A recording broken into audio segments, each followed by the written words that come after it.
As we honor America here in Lope Country, it is Getaway Deer on this overcast Sunday afternoon as the Lopes look to send the Huskies to Tempe on Tuesday with a series sweep at the hands of Coach Pearson's squad as we welcome you inside the GCU softball stadium for some Sunday softball action between the Northern Illinois Huskies and your Grand Canyon University Lopes. Jack O'Hara here with you alongside Cheyenne Rose, bringing you the action today as the Lopes look to take care of business after showcasing great pitching in Game 1. Ryan Denhart going the distance for the Lopes, picking up her 5th win in a 2-1 victory. And then, of course, the Lopes showcasing tremendous offense in Game number 2. The bats broke out in a huge way, 10 runs on 9 hits. The big blows off the bats of Kristen Fifield and Lily Bishop, each going yard off of Emily Dado, en route to a 10-5 victory, Cheyenne, for 2 wins to take command of the series.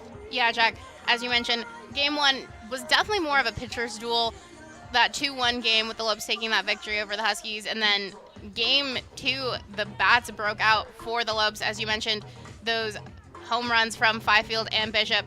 Fifield was almost perfect on the day, just one time where she did not get a hit. So the Lopes have a lot of stuff going for them to take their first sweep of the season. And the Lopes, again, looking to take care of business today. Like you mentioned, 2 totally different games in Game 1 and Game 2, showcasing great pitching via Ryan Denhart in that first game, and the offense breaking out in a big way with the Lopes showing that they can do it on both ends of the spectrum. And again, we'll see how the Lopes are able to take care of business today with our 3 keys to the game, brought to you by Sanderson Ford. Yeah, so the first key, Jack, is takeaway day. The Lopes are looking for their first sweep of the season. As we saw, an impressive game from the Lopes in both games, and they will look to get off to the same start early as they look to get 1 win closer for that 500 win for Coach Ann Pearson, and then work what they gave you in Game 2. We saw something that the Huskies don't normally do, which is give away those free bases. So the Lopes are going to need to use those to their advantages when they get them from a team that doesn't get them that often. And then lead off, of course, always important to get that leadoff person aboard. And with Gianna Nicoletti starting off the order for the Lopes, always good to have that speedy person on the base path. Well, it's going to be Sydney Sahar looking to take care of business for the Lopes today on the circle. Sahar is ready. Kelly Lewinsky leading off is ready. Let's do it here in Phoenix. First pitch cut on and missed, and we are underway in the heart of the Valley of the Sun. Again, Kelly Lewinsky at second base leading things off for NIU after playing both games in the hole at short yesterday. Made a couple of costly errors late in both of those games. Remember, it was a 1-0 lead for the Huskies in that 4th inning, runner on third base with 2 outs. Kelly Lewinsky throwing it well over the head of Izzy Smith at first base, allowing the Lopes to tie up the score. They'd later take the 2-1 lead en route to that 2-1 win. And then, of course, NIU able to jump out to a 3-0 lead against J.C. Hambrick in Game 2 in the top half of that first inning. Lopes comes storming back. Kristen Fifield hits the game-tying home run to tie things up at 3. And then, of course, the Lopes with a runner on third base and 2 outs. Angeli Aguilar popping one up to short, with Walensky unable to make the grab with that E6, giving the Lopes a 4-3 lead at the time. They make it a 6-3 lead in the second with Lily Bishop's 2-run blast well over the left field wall. And, of course, a big 4-run 4th inning, giving the Lopes a 10-3 lead at the time. They'd go on to win the game 10-5. J.C. Hambrick didn't have her best stuff, but managed to pick up her 3rd victory, moving to 3-4 on the season. Like we mentioned, Ryan Denhart moving to 5-2 after her 4th complete game of the season. And now Sydney Sahar will look to pick up her first win of 2021, 0-1 coming into this start with an ERA of 4.47. And the Huskies looking to come away with a Sunday victory before taking on the very dangerous Sun Devils in Tempe on Tuesday night. Did she go around? No, she did not. The count moves to 2 strikes. And Sahar looking to set the tone early on for this Lopes pitching staff, who again was very dominant yesterday, only giving up 6 runs combined in those 2 games.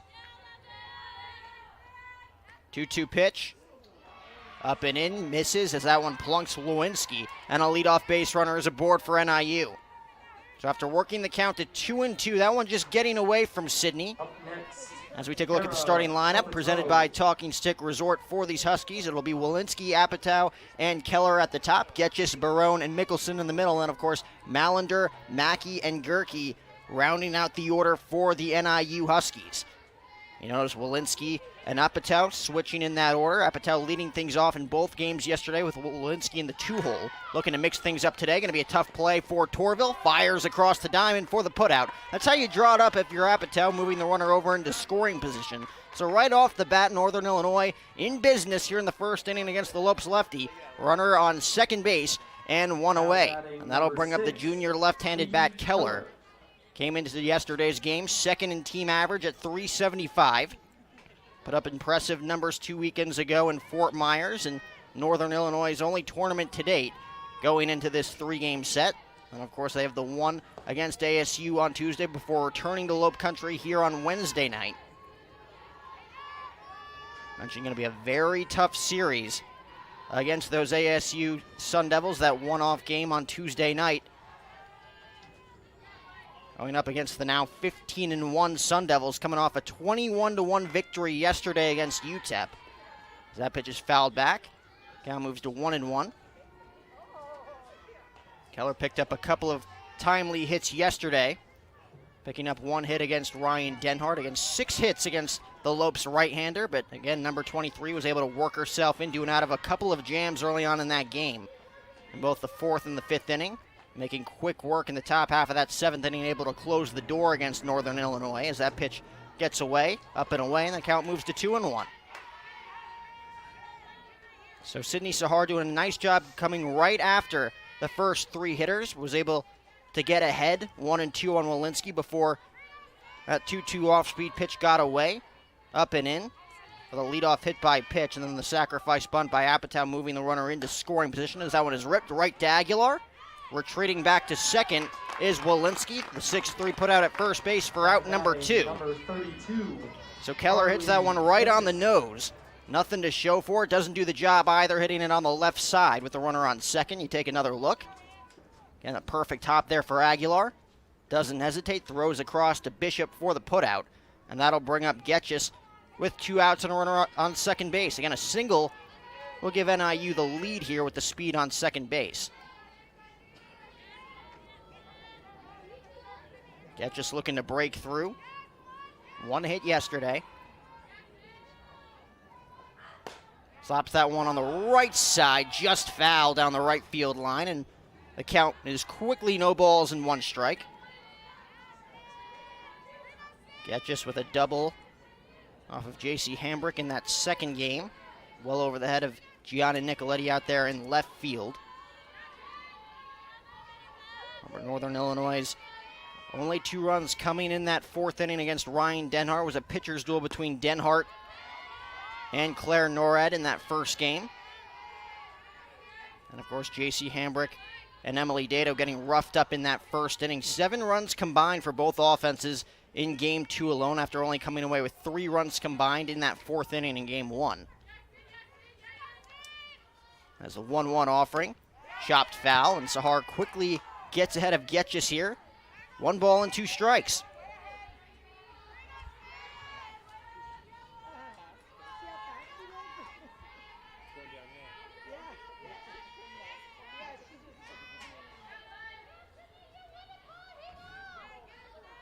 Walensky looking to get a good lead off of second base.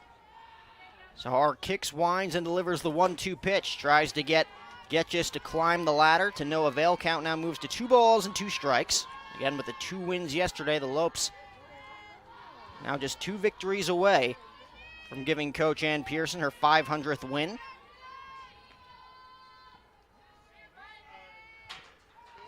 Two-2 pitch on the corner, just misses, and the count now runs full. 3 balls and 2 strikes now on Getchis. She's able to work the count full for a quality at-bat here, as Northern Illinois, once again, just like in Game 2 yesterday, trying to get on the board quickly.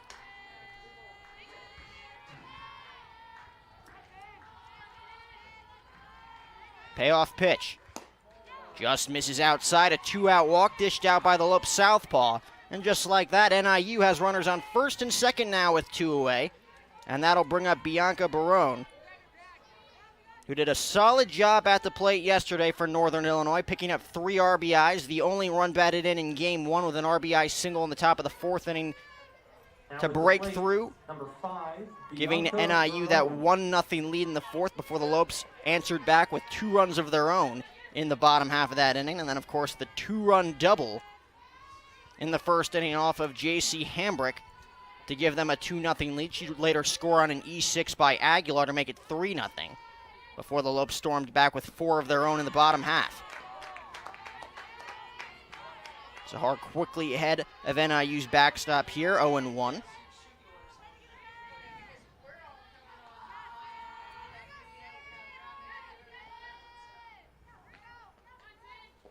A 1 pitch, chopped, foul, and the count quickly, no balls and 2 strikes. So again, Zahar getting ahead of these batters in this first inning. Yet just working the count full and eventually working aboard with a 2-out walk. Zahar will look to come right after Barone here, quickly ahead in the count, no balls and 2 strikes.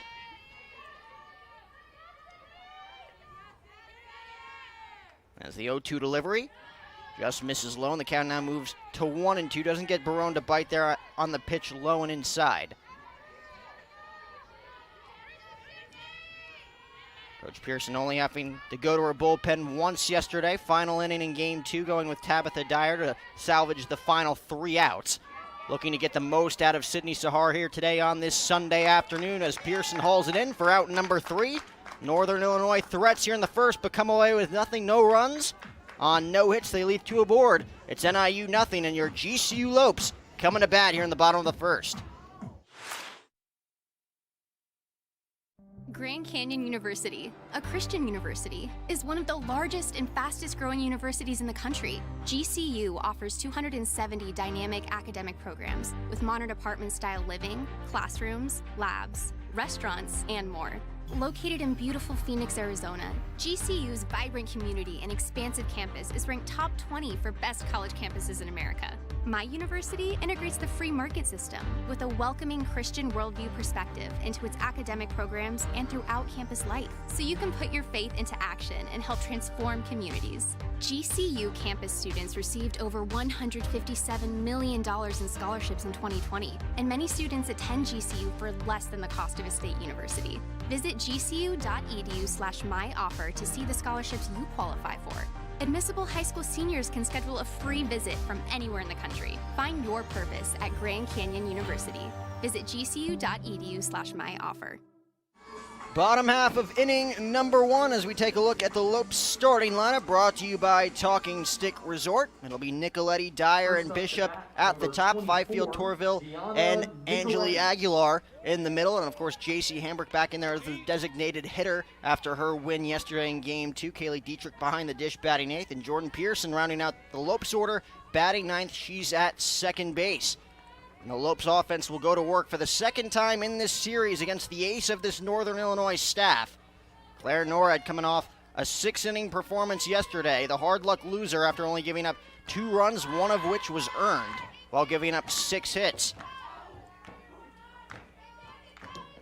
Gianna Nicoletti takes a first pitch ball low in the zone, 1-0. Gianna adding to her hit total yesterday, came into the day with 17 hits on Saturday afternoon, added to that total, was able to beat the shift. You see there on the left side of the infield once again, NIU with 3 infielders trying to combat that slot ball mentality for Nicoletti.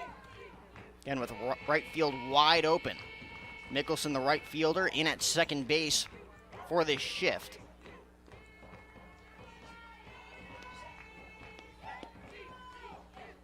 So 1-1 pitch. Just off the corner, count moves to 2-1. Norad came into yesterday only allowing 1 walk in 18 innings of work. Did not walk a Lopes batter in that 6-inning performance. While the other 2, Northern Illinois, of course, Emily Dado, doubling her walk total yesterday in just an inning of work as that one slapped on the right side. So Nicoletti getting ahead of that one. Unable to connect, as it was an easy put out for Mackey over there at first base, getting the start ahead of Izzy Smith today for Northern Illinois. As Tabitha Dyer will now dig in, but that is a big stat in yesterday's game, Cheyenne. Only 1 walk in her first 18 innings of work, now just 1 walk in 23 innings of work for Claire Norad. But of course, Emily Dado could not put up the same numbers after only going 5 innings of course, 2 weekends ago at FGCU, doubling her walk total as well as Ostrowski in relief. Yeah, Jack, as you mentioned, 4 walks allowed in game 2, no walks allowed in game 1. Lopes were definitely able to capitalize that in the second game, and looking to see if they can get something from NORAD here, as we saw her pitch that, 6 innings in game 1 as Lopes had that lead, so didn't need to come out for the 7th. Well, so far it's looking more of the same here from NORAD, pounding the strike zone early on, quickly getting ahead, no balls and 2 strikes on the Lopes right fielder. Slices that one off the glove of a diving Walensky and into center field for a 1-out base hit. So Tabitha Dyer falls behind 0-2, but is able to poke that one into center field for her first hit in her first at-bat, and the Lopes are in business with a runner on first and 1 out. Again, just sticking the bat out there, able to barrel it up and get it past the outstretched glove of Walensky over there at second base. Continuing to have a little bit of trouble down there in the infield. We talked about the 2 costly errors in game 1 and game 2 yesterday for Northern Illinois. Both teams with an error each in game 1, with Northern Illinois picking up 2 errors in game 2. Lily Bishop looking to add to her numbers here on this Sunday afternoon. I mentioned a big game 2 yesterday for the Lopes first baseman. Drove in Gianna Nicoletti with an RBI single into center field. Came around to score on the 2-run shot by Fifield in that inning before leaving the yard on her own with a 2-run shot in the second. Chops that one to short. There's one on to first. Not in time as that one gets away from Mackey. Moving to second is Bishop on the throw. So NIU able to get the lead runner in Dyer. But Lily Bishop able to move into scoring position nonetheless on the throw. Next up, number 20. And chopping that one right to Gerke, making the flip to Walensky. And again, Walensky with the errant throw allowing Lily Bishop to move into scoring position. So both the Lopes and the Huskies putting runners in scoring position in this first inning. Sydney Sahar able to get out of the jam. NORAD looking to do the same here against Kristen Fifield, who you talked about earlier, Cheyenne, was nearly perfect at the plate yesterday, being retired in her final at-bat in Game 2. Picked up 5 hits, the 2-run home run like we mentioned, an extra base hit as well to go along with that home run. So 2 extra base hits for Fifield. Went 3 for 3 in Game 1 before going 2 for 3 with a walk in Game 2. 2-0 pitch, sliced down the left side and foul. Just a tad bit early on that one was the Lopes center fielder, getting it off the end of the bat. The count now moves to 2 balls and 1 strike, with NORAD looking to work herself back into this count. Again, has done an efficient job so far here against this Lopes offense, getting ahead of hitters. Fell behind quickly here on Fifield. Bishop looking to get a good jump over there at second base. 2-1 offering. Misses low and in, and the count moves to 3-1 now. Again, first base is open with Torvill waiting on deck. Well, yeah, Jack, as you mentioned, Fifield being a huge person in this lineup for the Lopes. She is one of only 4 players who have started all of the games so far this season for the Lopes. Drops that one up the middle. Going to be a tough play for Walensky. Across her body, not going to be able to make the play. Coming home is Bishop, and she's going to get in a rundown here. Throw to third in plenty of time to get the Lopes first baseman making the final out of the inning at third base, leaning just a little too far, rounding third base. And that'll do it. Fifield picking up an infield hit in her first at-bat, but we'll go to inning number 2. The Lopes pick up no runs on 1 hit. They leave 1 aboard. Let's go to the second. No score between NIU and GCU. When I think back on graduation day, it's such a special moment. Walking across the stage, hearing your name called. I think I would really regret not walking. I think being able to finish out a long college experience with an awesome moment like graduation is really special. If I hadn't decided to walk that day, I think I'd regret not having that sense of closure and accomplishment for that huge chapter in my life. My name's Noah and I graduated in 2015. My name is Lauren and I graduated in 2016. Herff Jones, by your side. It's not about where you were born. It's not about your gender or the color of your skin, or whether you're rich, poor, or in the middle. No matter what you play, If you have the skill and drive to succeed in school and in sports, we'll provide the opportunity. Let's move to inning number 2 here in Phoenix on this Sunday afternoon. Started out as an overcast day. You see the sun starting to peak a little bit as Sydney Sahar back out for her second inning of work out there on the circle. Got herself out of a runners on first and second jam in that first inning. The Lopes leaving a runner in scoring position in the bottom half against Claire Norad. As it'll be the middle third of the order for Northern Illinois. Again, looking to get off to a hot start offensively like they did in Game 2. Looking for another solid performance from Norad like she had yesterday. Just no run support for NIU's ace in that first game.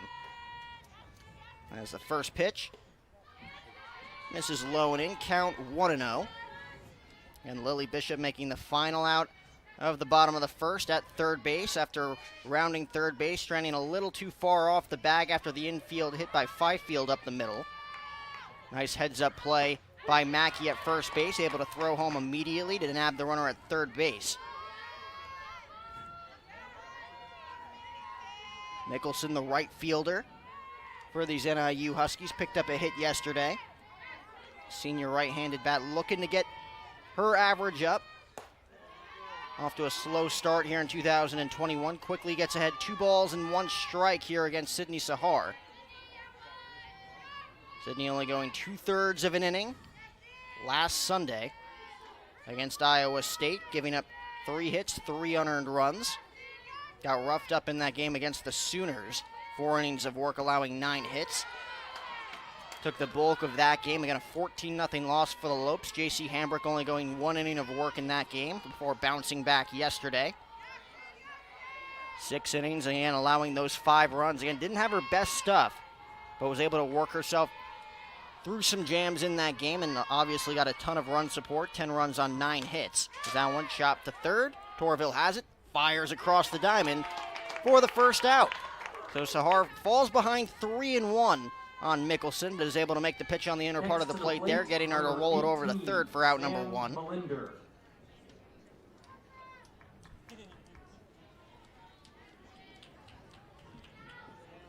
So Mallender will now dig in. Comes into this at bat, of course, looking to get her average up as well. The bottom third of this NIU order with not much success yesterday against Lopes pitching. Going hitless in Game 2 as that first pitch misses low, count 1-0. Mallender, the sophomore for these Huskies.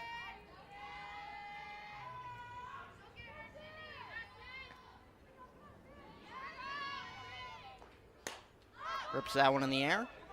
Into right field, going to dunk right in front of Dyer on the foul side. So strike number 1 in this at-bat, moving the count to 1-1. And one of the more difficult plays out there on the diamond down there, down the right field line with the first, second baseman, and right field converging. The Lopes catch a break there as it dunks foul. Sydney Sahar looking for an easy-going top half of the second. Again, after getting herself out of trouble in that first inning. That one fouled straight back by Mallender, moving the count to a ball and 2 strikes. And like we mentioned in the first, the Sun Devils coming off a 21-1 victory last night against UTEP out in El Paso. Will face off against these Northern Illinois Huskies Tuesday night at home. With the Huskies looking to go in with at least a little bit of momentum after the 2 losses yesterday, looking to steal a win on this Sunday afternoon. 1-2 pitch. Sahar goes with the off-speed, just misses outside. Count moves to 2-2 now on Mallender.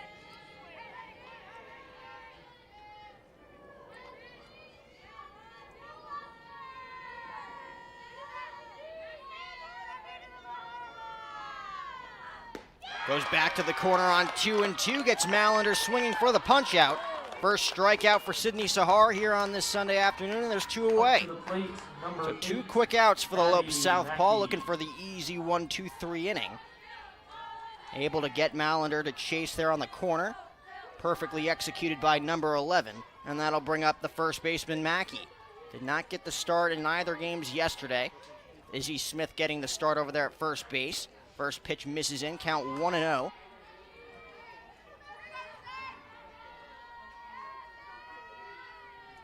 Izzy Smith getting roughed up over there at the bag at first base yesterday with a couple of close collisions in both games 1 and 2. Getting the rest here in game 3. As that one hits the corner, count moves to 1-1. Home plate umpire Jerry Carter, first base Matthew Jackson, over at third base Scott Wallace, and that's your umpiring crew for today's game. Jack, you mentioned Smith getting roughed up over there at first. It was definitely a lot of interactions going on there at first base in both games yesterday. One time when she jumped up and almost landed in a split, but was able to keep her foot on the bag to get that Lopes out. So great work by the first baseman for the Huskies, but not in today's game. So we'll see how that goes things at first today. I didn't get a ton of help from her infield in yesterday's game.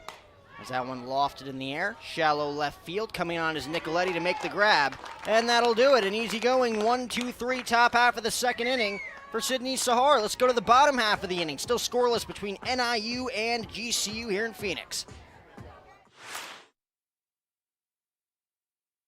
Once you've been to hell and back, there's not much left to fear. When the boogeyman goes to sleep at night, he checks under his bed for me. Have you ever wondered who Waldo's hiding from?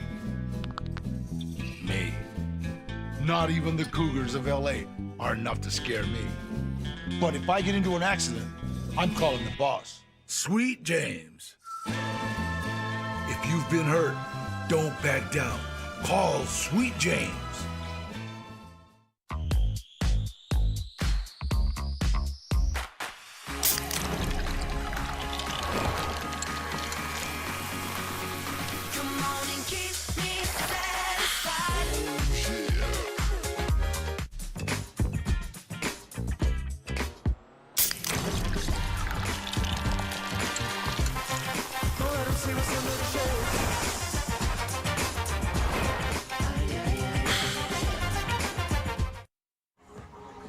Let's move to the bottom half of inning number 2 here in the Valley of the Sun between Northern Illinois and Grand Canyon. An easy-going top half of the second inning for Sydney Sahar through 2 innings of work shutting down NIU's offense. Now Chlor Norad will look to do the same in the bottom half. 5, 6, and 7 for the Lopes. Torvill, Aguilar, and Hambrick. Again, right off the bat, 3 infielders on the left side here for Savannah Torvill. Picked up a couple of hits to add to her total yesterday. First pitch does not go around. Count 1-0 on the Lopes third baseman. Has made a couple of nice plays over there at the hot corner as well yesterday.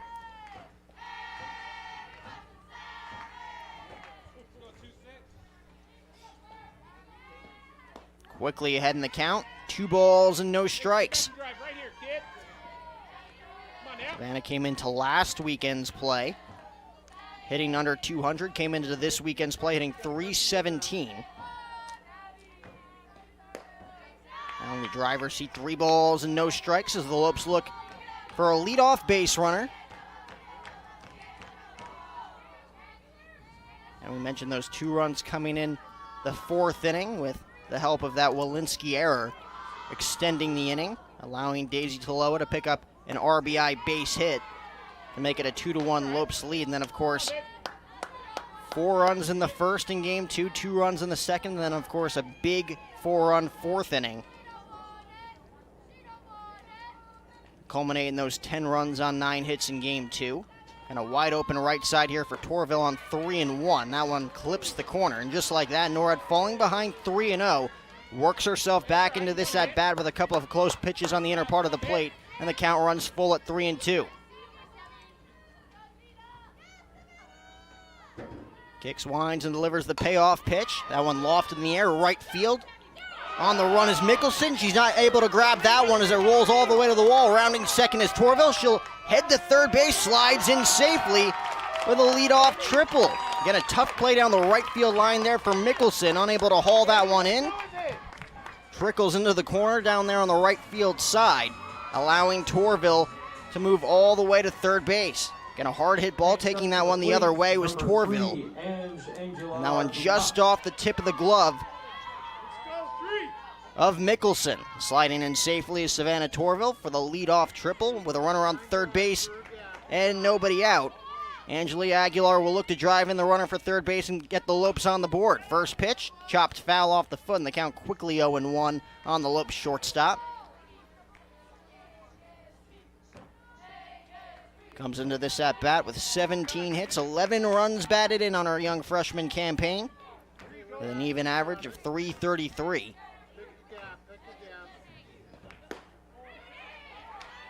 A pitch just off the corner, evening up the count at a ball and a strike. So Torvill adding to her hit total early on in this game. That one's ripped up the middle. And just like that, the Lopes have themselves a 1-0 lead on the RBI single by Angeli Aguilar. She now has 12 runs batted in here in 2021. And they'll look to add to their total as J.C. Hambrick will now dig in. A leadoff triple by Torvill. RBI single by Aguilar. It's 1-0 GCU. And that's how you draw it up with the infield playing about middle in. Aguilar getting it past Gerke over there at short. And ticketed into center field for a base hit. Hambrick squares around, bunts that one down the first base line. Going to be a tough play, and it's going to be made over there at the third base, back by the third baseman Getchis for the 5-3 putout, coming across her body on the first base side to make that play. But that's how you draw it up if you're J.C. Hambrick with the sacrifice bunt. Again, Getchis coming all the way over on the first base side, outrunning Barone behind the dish there to come away with the 5-3 putout. And that'll bring up Kaylee Dietrich. Had a rough go-around at the plate yesterday. 0 for 3 in Game 1. Was hitless in Game 2. Takes the first pitch off speed on the corner for a strike. Count 0-1. Again, Kaylee Dietrich continues to be the mainstay behind the dish for Coach Pearson early on here in this 2021 season. Has done a nice job with her pitching staff to this point. Rifles that one on the first base side. Caught. Throw down to second base for the double play. Nicely turned there by Mackey. Able to snag that one down the right field line. And comes across with the throw to second to nab Aguilar, stranding a little too far off the bag. Had to be a tough play there for Aguilar to get back. She does not. It's an inning-ending double play, but not for the Lopes. Score 1 on 2 hits. Let's go to the third. It's 1-0 Lopes.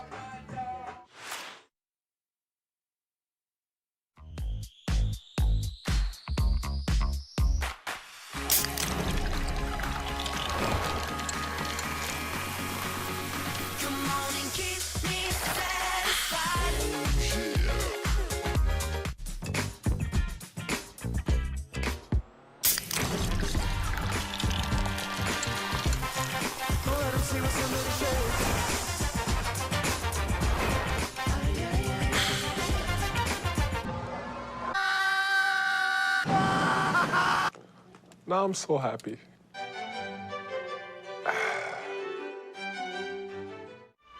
Hey GCU fans, if you haven't already, it's time to download the Lope Nation app. Watch GCU home sporting events directly from your app. Receive personalized news and score updates from your favorite Lopes teams. Just search GCU Athletics in your phone's app store or download the GCU Athletics app now at gculopes.com/app. Well, Sydney Sahar has herself a lead to work with here in the third inning as the first pitch misses up and in on Gerke. Count 1-0. It'll be Gerke, Walensky, and Apatow trying to at least nod things up here at 1 in this third inning, falling behind early on in this game after jumping out to leads in each of the first 2 games. Cut on and missed. Count moves to 1-1. Of course, men's basketball winning the WAC for the first time ever here last night at GCU Arena with a big win over Utah Valley. Baseball on the road this weekend as well, trying to salvage the final game of the 3-game set against the Oklahoma State Cowboys on their first road trip. Count now moves to 1-2 as Sahar battles back in this at-bat against Gerke. Yeah, that baseball game, Jack, currently tied at the bottom of the 6th. Lopes are looking for their last out with the Cowboys having a runner on the corner, so Lopes looking to get out of any trouble there and keep that game tied. Got a few opportunities in the first 2 games out hitting the Cowboys in game 1 as that one gets away from Sahar. Count now moves to 2-2 here on Gerke, the sophomore right-handed bat, getting the start here on this Sunday afternoon. Was at second base in the 2 games yesterday, getting moved over as Walensky moves from short to second here in Game 3 of this series. 2-2 pitch misses up and in, and the count runs full at 3-2 to start this third inning. First baseball had the bases loaded with one out in the 8th inning yesterday, trailing by 1, was unable to scratch across a run, has had a difficult time driving in runners in the last 2 series, getting swept by Oregon State here at home last weekend at Brazel. As that one's chopped in the hole at short, Aguilar has it, it's got to hurry, he makes the 6-3 putout, and there's one away. So Gerke able to battle back in that at-bat after falling behind 1-2, works the count full. Chops that one deep in the hole at short, but Angeli Aguilar again, a slick-looking play over there at short. Thrown across the diamond to Bishop, just in the nick of time for the 6-3 putout. With one away, Walensky will look to pick up her first plate appearance. Her first hit, I should say, and in her first plate appearance was hit by a pitch. As she fouls that one off her foot, she seems to be shaken up. I'll see if she's okay. Again, Kelly Lewinsky coming in to this game leading NIU in extra base hits early on. She looks like she's having a tough time after getting hit right there. We're just below the ankle on that first pitch foul ball off the bottom of her foot.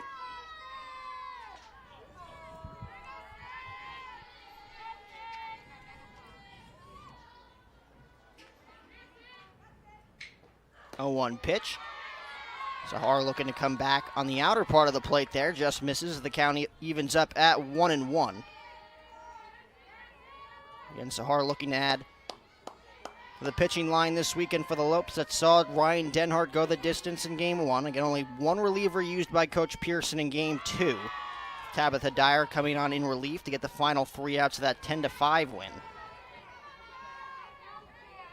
Yeah, yesterday we saw all 3 of the Husky pitchers. Lopes, as you mentioned, only having to use 2 in Game 2. One lofts in the air, shallow left field, going to dunk in front of Nicoletti for a base hit. So 1-out base runner for NIU in the form of Walensky. Now 1-for-1 with that hit by pitch in the first. I'll see if she can get into scoring position here after being quickly erased. Back in the top of the first inning. Remember, NIU leaving runners on first and second against Sahar before last inning's 1-2-3 frame. Apatow moved the runner into scoring position in that first inning with a sacrifice bunt. See what she does here with 1 out, trying to move the runner into scoring position. You see Torvill playing in at the bag at third, expecting the bunt, not squaring. Snap throw to first by Dietrich, not nearly in time to get the lead runner in Walensky.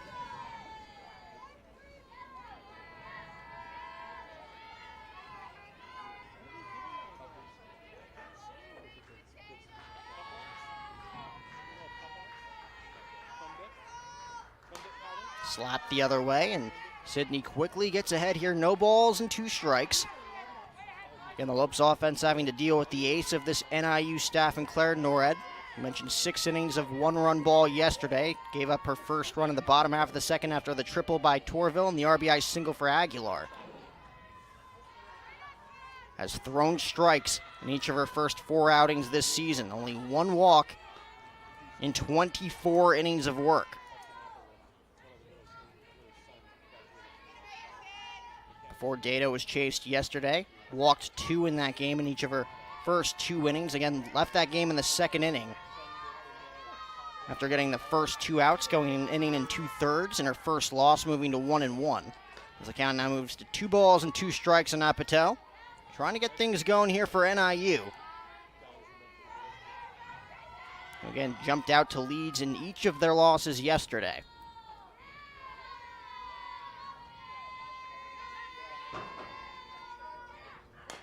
Chopped right side. Bishop trying to backhand it. Gets underneath her glove and into right field. Dyer comes up with the runner moving into scoring position. Runners on first and second now with 1 away. Next up to the plate, As Lily number Bishop 6, Katie Keller. unable to come away with the backhand there. That could be a costly error in this inning for the Lopes. With Keller now digging in, the most viable threat in this order for NIU against Sahar. And plenty of speed on the base paths now with Walensky and Apatow aboard. Keller grounded out sharply to shorten her last at-bat with a runner in scoring position. Moving to third is Walensky, and she's gunned down by Dietrich. Kaylee Dietrich has had herself a weekend here with these NIU base runners, running themselves out of potential threats here, as it looks like they'll do that just here again with Walensky trying to move up an extra base there with one out. And did not get a great jump as she slid well past the bag over there at third base as well, with Torvill applying the tag. So with two away now, runner on first base. Chopped softly, foul on the right side to even up the count. Apatow not advancing to second on that throw to third by Dietrich.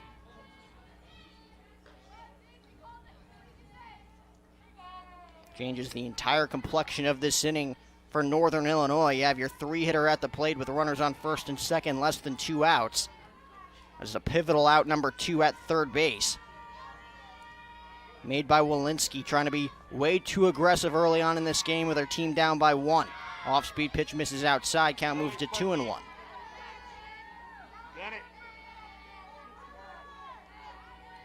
We've already seen a couple of outs at the third base bag early on in this game. Lily Bishop making the final out at third in the first inning after the infield base hit by Fifield, moving Bishop to third. Made a big turn around the third base bag, allowing Mackey to make the throw to home plate, getting Bishop in a rundown to end that inning. Dangerous pitch coming here from Sahar, 3-1 on Keller.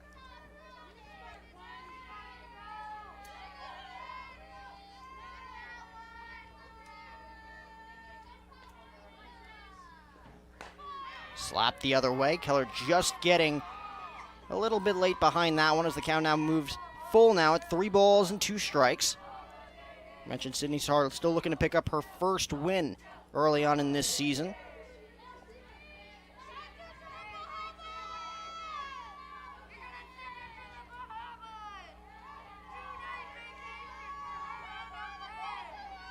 With Apatow looking to get a good jump over there at first base on this payoff pitch. 2 outs.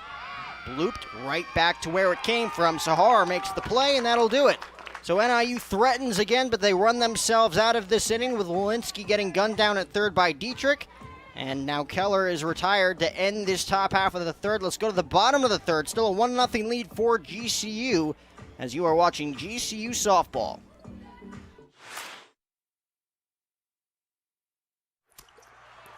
Joel Embiid is unhappy.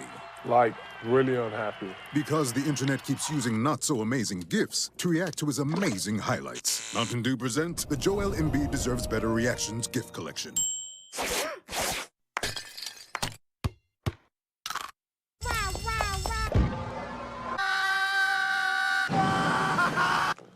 Now I'm so happy.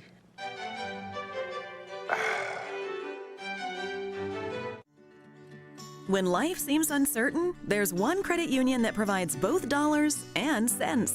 Copper State Credit Union. With solutions that focus on our members, you can take advantage of competitive rates, free cashback checking, and local attentive service. Uplifting our community is a standard we live by. That's why thousands of your Arizona neighbors rely on us. Strengthening Arizona families through financial empowerment. That's Copper State Credit Union. Bottom of inning number 3. Pearson, Nicoletti, and Dyer for the Lopes looking to add to their 1-0 lead after the RBI base hit by Aguilar against Norred in the second. Lopes with 1 run on 4 hits to this point against NIU's ace. NIU again running themselves out of a potential threat in the top of the third as Sydney Sahar able to mow down that order for the third consecutive inning, only allowing 2 hits to this point with NIU leaving 3 runners on base total. As that pitch clips the corner, count moves to 1-1 on the Lopes second baseman. Runners on first and second with 1 away. Keller at the dish. Walensky trying to take off for the bag at third base. Dietrich gunning her out for the second out of the inning, and then Keller popping up right back to Sahar for an easy play for the Lopes left-handed pitcher. Getting herself into and out of trouble. Runners on first and second in the first. An easy-going 1-2-3 inning in inning number 2. And working herself out of a runner on first and second, 1-out threat in the third.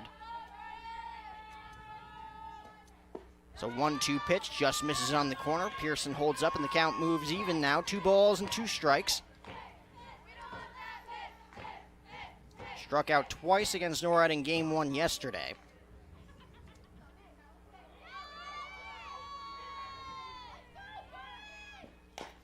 Chops that one foul, stays alive, and we'll do it again at 2 balls and 2 strikes. So 6 quick pitches in this at bat for Pearson against NORAD. And still plenty of softball left to be played. Just a 1-0 lead for the Lopes. Trying to break through against NORAD, who has been outstanding thus far this season for NIU, like we mentioned, in 24 total innings pitched. It's been the workhorse of this staff thus far. That one's chopped on the first base side. Stepping on the bag is Mackey. It's called a foul ball by the home plate umpire Jerry Carter, and Pearson will retreat back to home plate. Hey, come on, Jordan, hit through, kid. You got this. So the 7th pitch of this at-bat to start this 3rd inning for Jordan Pearson. Again, the Lopes and the Huskies will play one more Wednesday night before Northern Illinois takes off on this Arizona road trip, as that one bounces well in front of home plate for ball 3, and the count runs full now on the Lopes second baseman. 3 balls and 2 strikes.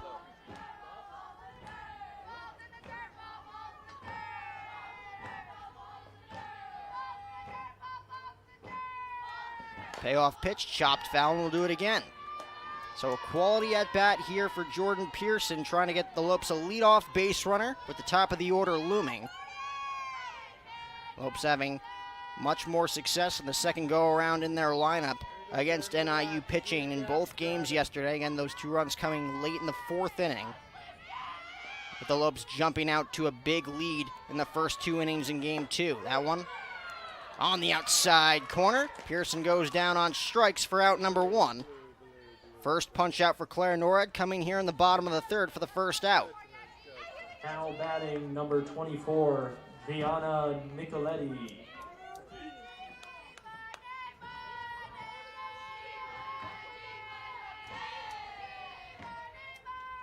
Gianna Nicoletti trying to beat the shift in her last at-bat, chopping one on the right side to Mackey over there at first base for the unassisted putout.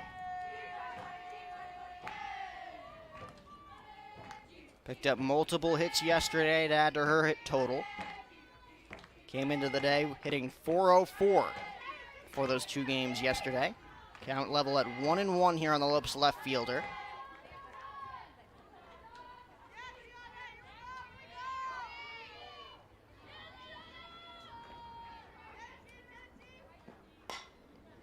Chops that one on the right side again. Getting ahead early here against NORAD. And those 3 infielders on the left side, we saw that for both Gianna Nicoletti and Savannah Torvill yesterday. Torvill taking one on the right side with the right field side wide open for the Lopes third baseman yesterday. Picked up a base hit as well as that double down the left field line.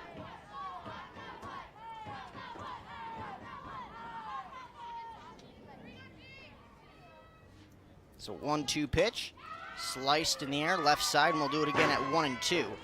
Again with Mickelson playing in at the bag at second base all the way from right field. Gianna Nicoletti would love to hook one down the right field line here. Would easily have a 3-bagger, if not an inside the Parker, with that right field side wide open with Apatow and Keller playing straight away in left and center as that one is ripped down the left field line for a base hit. Chugging into second is Gianna Nicoletti with a 1-out double, so she beats the shift again. Able to get that one past Getchis at third base and down the left field line for an extra base hit. So is able to battle her way in that count down 1-2. Waits back on that one, slicing it again just down the left field line to the left of the foul line for the easy 1-out double. And that'll bring up Dyer now with a runner in scoring position. Again, the Lopes looking to add to their 1-0 lead here. They now have 5 hits against NORAD, creating many opportunities for themselves early on in this ball game. First pitch to Dyer.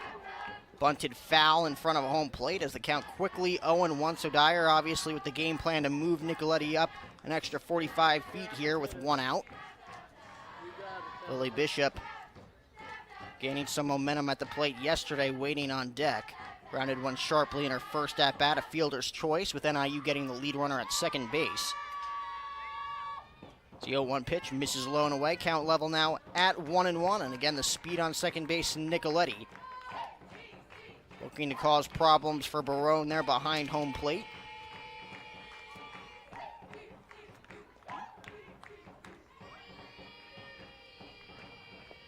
That one gets away from Barone just enough for Gianna Nicoletti to get a good jump and swipe third base, and the Lopes have a runner on third now with one away. So Dyer swings through that pitch low and away. Count moving to 1-2 on the Lopes right fielder. Nicoletti will look to score on anything hit on the ground here with the infield playing in. We'll see how NORAD navigates this pitch to Tabitha Dyer. 1-2. On the outside corner, just misses, does not get the call from Jerry Carter behind the dish, and the count now moves to 2 balls and 2 strikes. NORAD looking for a timely strikeout here with a runner on third and 1 out. Tabitha Dyer just looking to make contact to drive in the run. 2-2 pitch, cut on and missed, and there's that timely strikeout for Claire NORAD, and there's 2 away. She now has 2 punch-outs in this one through the first 2 2/3 inning of work in her start. And that'll bring up the Lopes first baseman, Lily Bishop, looking to drive in another run. We mentioned the 3 RBIs in Game 2 yesterday. Looking to add to that total here on Sunday. A no-doubter over the left field wall to give the Lopes a 6-3 lead at the time in the bottom half of that second inning. Kristen Fifield was hit a double in the next at-bat before Emily Dado was taken out of that game. Only an inning and 2/3, giving up 5 earned runs on 5 hits.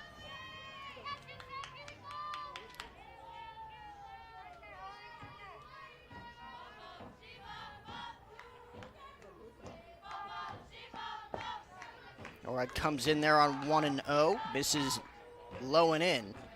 And Bishop in the driver's seat once again. 2 balls and no strikes, looking for a pitch to drive here. Again, Lopes looking for a base hit here to drive in the run from third.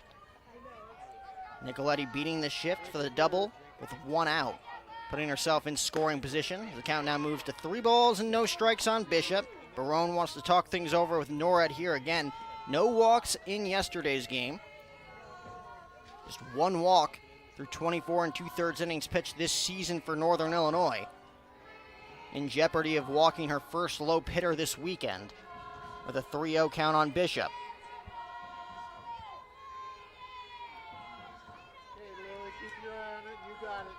And up by 1, the Lopes looking to break through against Northern Illinois. We'll see if Coach Pearson gives Lily Bishop the green light as she seems to be hitting up at the plate. She does not. Pitch low and inside, called for a strike. Count moves to 3-1. So now on 3-1. We'll see if Lily Bishop is free swinging here with a pitch over the heart of the plate. You know, Claire NORAD's not going to give in to the Lopes first baseman here, trying to hit a corner. Comes inside, just off the plate. 2-out walk handed out by Claire NORAD, her first walk in this series against the Lopes, and there's runners on the corners with Kristen Fifield digging in. A big at-bat early on in this game, as we'll get a pinch runner for Lily Bishop. Again, Coach Pearson looking to utilize her speed on the base paths. Lopes looking to go up by 3 on a ball hitting the gap. Kristen Fifield. Mentioned the 5 hits yesterday for the Lopes center fielder. Made a couple of nice grabs, utilizing her range out there in center field, controlling the outfield for the Lopes in both games 1 and 2 on Saturday. The only time she was retired was in the bottom of the 6th inning. Hit a rifle to first base right at Izzy Smith to record the 2nd out of that bottom half of the 6th inning.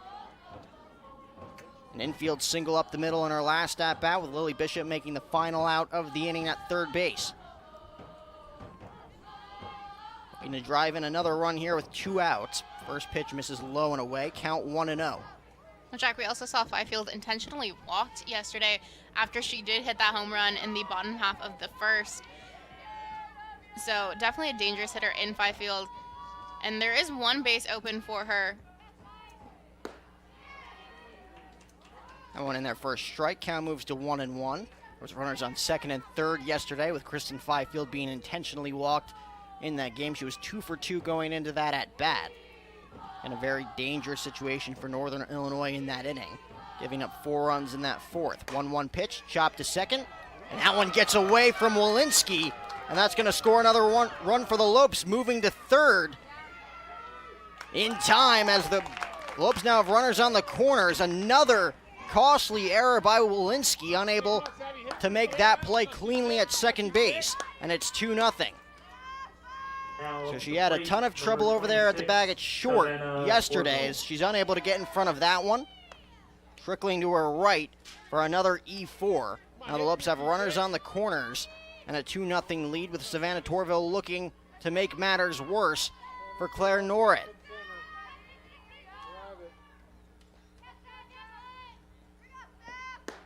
First pitch hits the corner, count 0-1. Bellavia pinch running over there at first base for Lily Bishop, sliding in ahead of the tag there at third base from Getchis.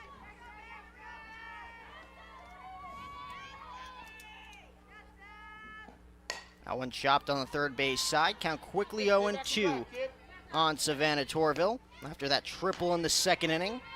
Lacing one down the right field line was a tough play from Mickelson, utilizing her range deep down that right field line off the end part of her glove and trickling into the corner, allowing Torvill to move all the way to third, and then quickly scored on the RBI single by Aguilar in the following at bat. Looking to pick up an RBI here with a runner on third. Takes that pitch low away, count 1-1. Fifield with plenty of speed over there at first base too, looking to get a good jump, looking to score on anything in the gap as well.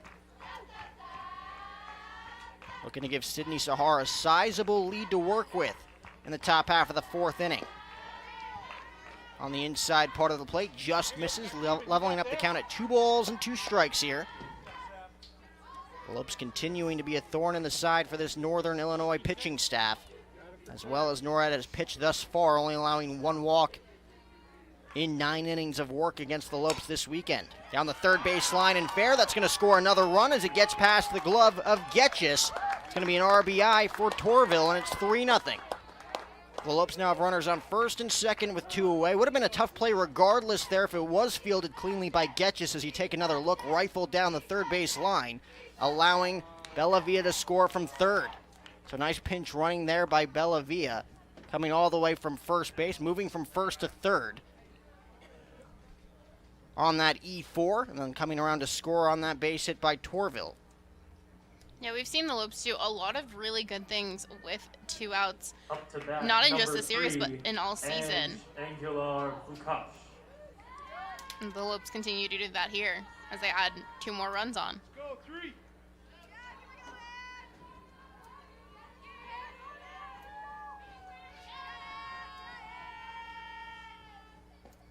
First pitch to Aguilar on the corner for a strike, count 0-1.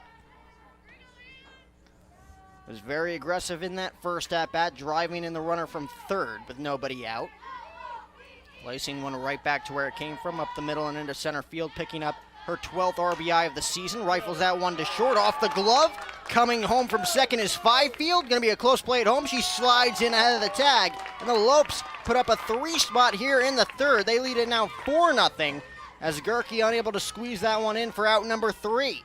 So another hard hit ball there by Aguilar, jammed just a little bit with that pitch on the inner part of the plate. Just getting it over the outstretched glove of Gerke and into left field. Again, caromed to Keller beautifully out there in left field, but the throw not nearly in time to get the speedy Fifield, as the Lopes put up a 3 spot. Looking for more here as Hambrick has runners on first and second and 2 away. Swings through that first pitch, and the count quickly 0-1 on the Lopes' designated hitter. So the infield just a bit shaky in this one for NIU. Now has 2 errors already through the first 2 2/3 innings. Have not been able to come up with a timely hit offensively to this point against Sydney Sahar, leaving 3 runners on, 2 runners in scoring position as well, with runners on first and second in the first and runners on first and second in the third.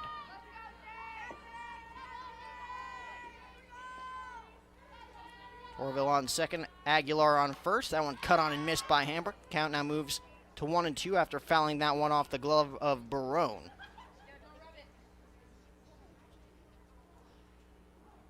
Jerry Carter, the veteran behind home plate, going to give Barone a few seconds to adjust after that foul tip.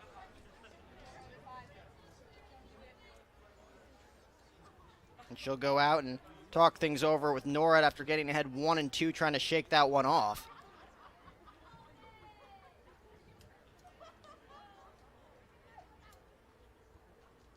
NIU just looking to give Barone a breather here as Carter comes out to break things up. And we talked about the costly errors in yesterday's game, leading to some big innings for the Lopes. More costly errors in this third inning. The big E4 from Walensky allowing the Lopes to score their second run of this game, leading to 2 more here in the third as that one's blooped down the left field line. Gonna drop foul. The diving Getchis unable to make the play down there on the left field side. And we'll do it again at 1-2.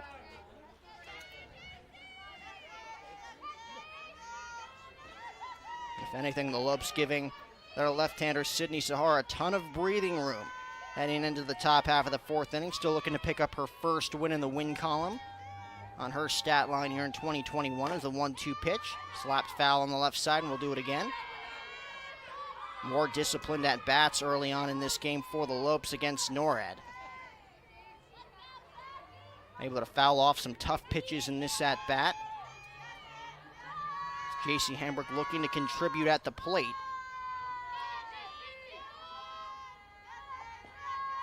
After doing so yesterday in her start, gets plunked on 1-2, that one getting away from NORAD, and the bases are now loaded. Golden opportunity here for the Lopes to open up the floodgates with Kaylee Dietrich desperately looking to contribute there at home plate as well.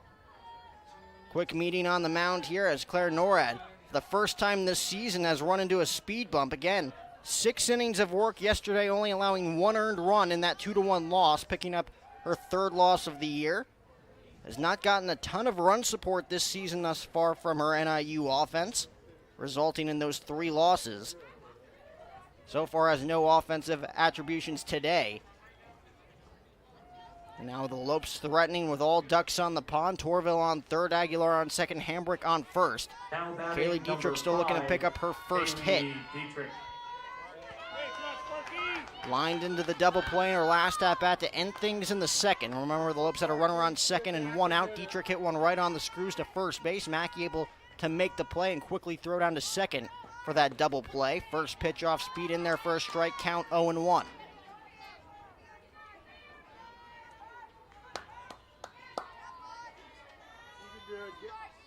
Gerke playing deep in the hole at short. That one is ripped to short. Grabbing that one as Gerke flips to Walensky at second, and that'll do it. So Dietrich hits it right on the screws again. Nothing to show for it as the Lopes leave the bases loaded, but not before they pick up 3 more runs on 3 more hits. Let's go to the fourth. Sydney Sahar has some breathing room to work with as the Lopes lead it by a score of 4-0 here in the heart of the Valley of the Sun.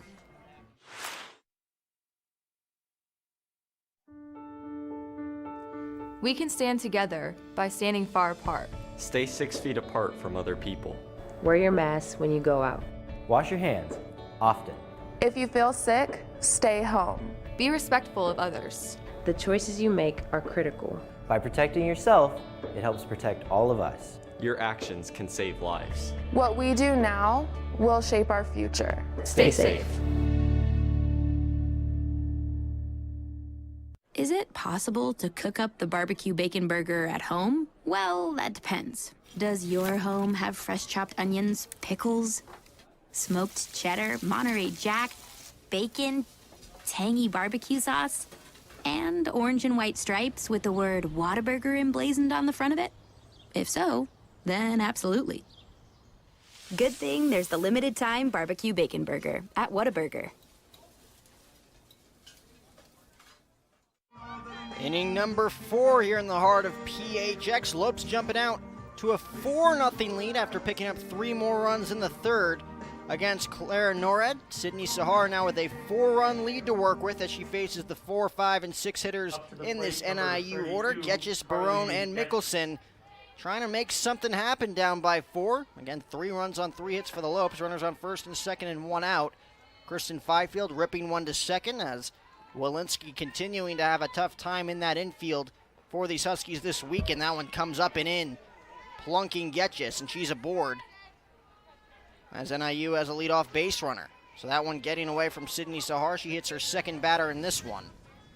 And the Lopes taking advantage after that big E4, jumping out to a 2-0 lead. Savannah Torvill driving in a run, now 2 for 2 in this one, scoring Bellavia from third, and then Aguilar picking up Another RBI base hit over the outstretched glove of Gerke at short, making this a 4-0 game. Kaylee Dietrich hitting one right on the screws with the bases loaded and 2 outs to Gerke in the hole at short, as she was able to make the force play at second to retire the side. Now a quick hit by pitch here against Getchis. Up and in. As Barone will now dig in 0 for 1 in this game against the Lopes left-hander. Popped up softly to Jordan Pearson back in the first with runners on first and second. Again, has 3 RBIs in this series already. Nice backhand there by Dietrich. The count now moves to 1-0. Izzy Smith pinch running over there at the bag at first base for Getchis after getting plunked.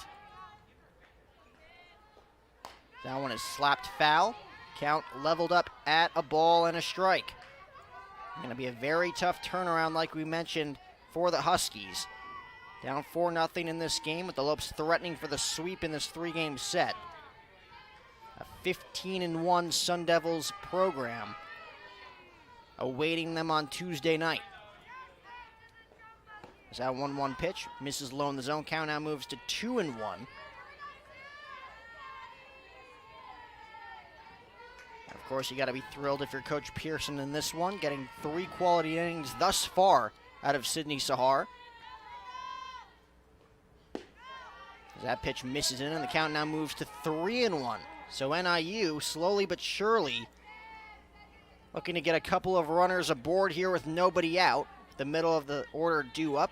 Kaylee Dietrich, again, going to calm down her left-hander here in her second year with the Lopes.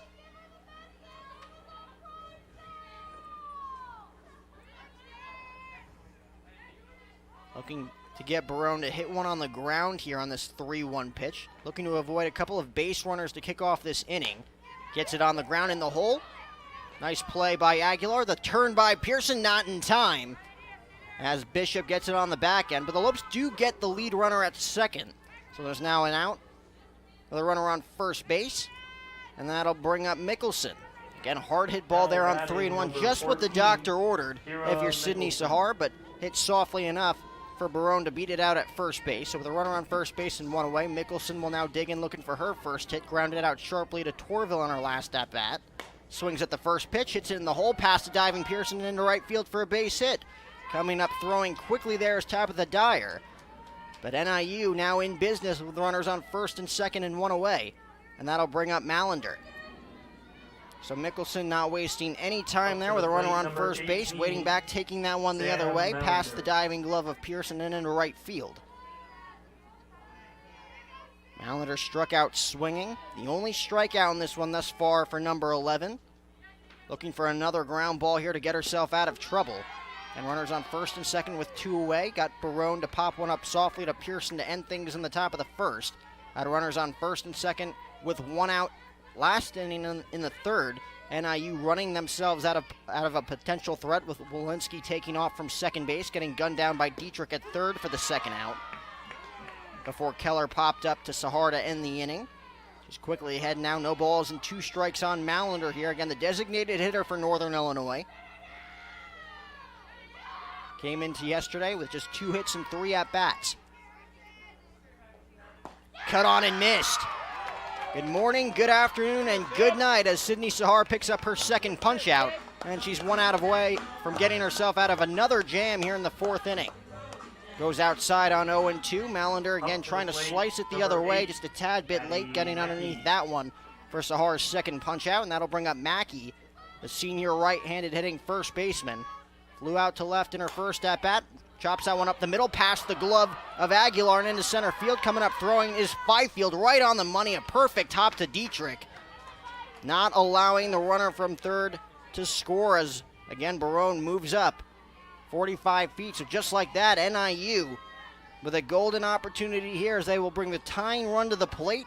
First pitch swinging is Mackey, able to dish that one back up the middle and into center field. And again, a perfect throw by Kristen Fifield, who continues to impress out there defensively for the Lopes. And now Gerke, 0 for 1, grounded out sharply to Aguilar in the hole at short. Has a golden opportunity to at least cut this lead in half. Swings at the first pitch, grounded to Sahar.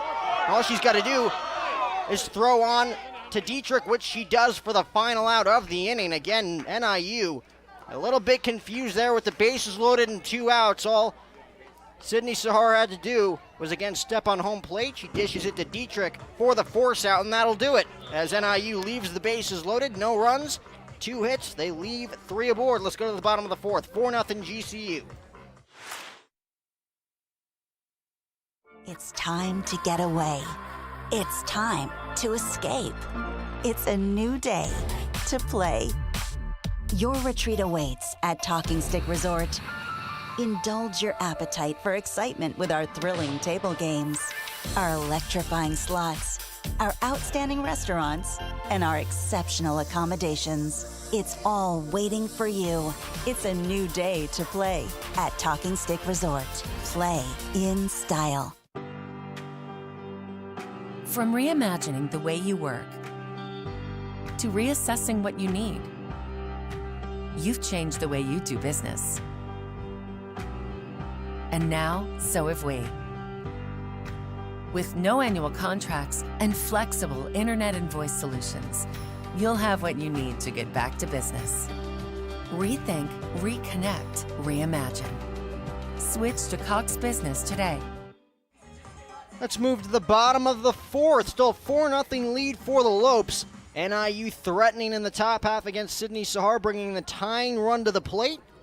Able to retire Gerke for the final out, a slow tapper in front of the mound.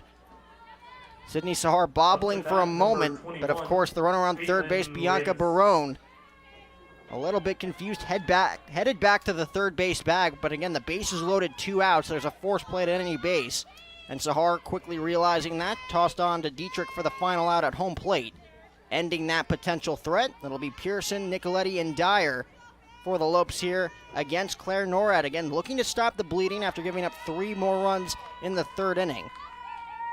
Lopes putting up those 2 crooked numbers in Game 2 in the 1st and in the 4th. Put up 1 crooked number so far here in the 3rd. First pitch swinging for Levis, pinch hitting, picks up a base hit, and she's aboard. The runner on first base and nobody out. So Levis pinch hitting. We saw her pinch hit in yesterday's game going 0 for 1. Picks up a base hit in this appearance. First pitch swinging right back to where it came from, past the outstretched glove of Gerke. As Jordan Pearson, who was pinched hit for in that at-bat, will now come back out to run with Nicoletti digging in. Number 24, So a job well done there by Levis. Yeah, we've seen the Lopes bench do a lot of great things coming out, getting those opportunities, and helping their team out. I mean, as we saw yesterday, extending that lead to get them to 10 runs.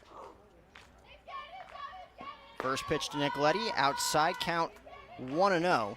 And of course you have Mackey over there at the bag at first base playing in on a potential sacrifice bunt situation. We talk about the shift on the left side with those 3 infielders and Mickelson playing in from right field over there at second base, having to cover the runner in Pearson at first. A lot going on in that infield for NIU as that one's bunted foul, straight back, count leveled at 1-1.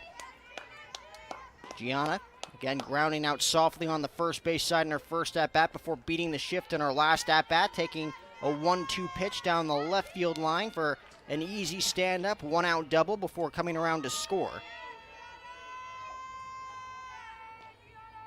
Squares around again, tries to lay that one down, just gets underneath it as the count now moves to a ball and 2 strikes. So we'll see if she pulls back here and chokes up on the bat on 1-2. Trying to move Pearson into scoring position with nobody out, trying to add to that 4-run lead.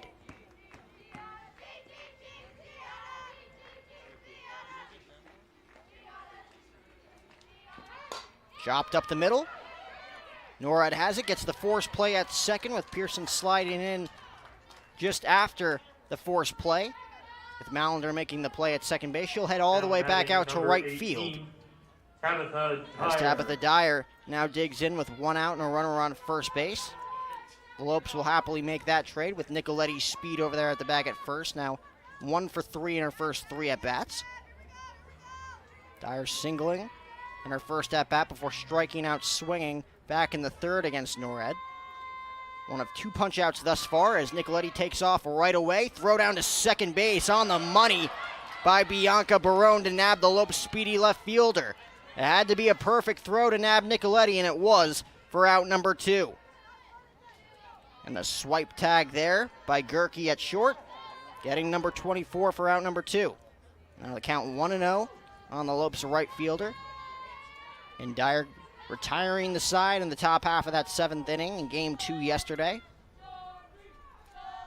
to secure that 10-5 victory for the Lopes. Quickly ahead in this count, 2 balls and no strikes.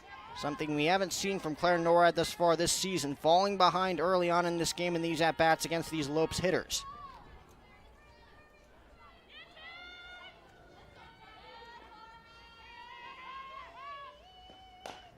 Chopped foul off of Dyers. The count now moves to 2-1. Lopes hitting .500 as a team thus far through the first 3 2/3 against Northern Illinois' right-hander. 8 hits in their first 16 ABs.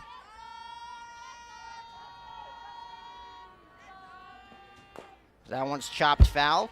Got Dyer chasing there on the off-speed pitch, low and away, to even up the count at 2 balls and 2 strikes.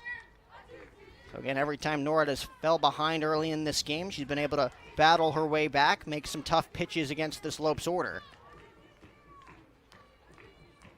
Has not gotten much help from her defense. Those 2 errors like we talked about, as that one's chopped on the right side. Easy play for Mackey, steps on the bag for the final out to retire the side. So an easy-going 4th. Nice bounce-back inning for Claire Norad.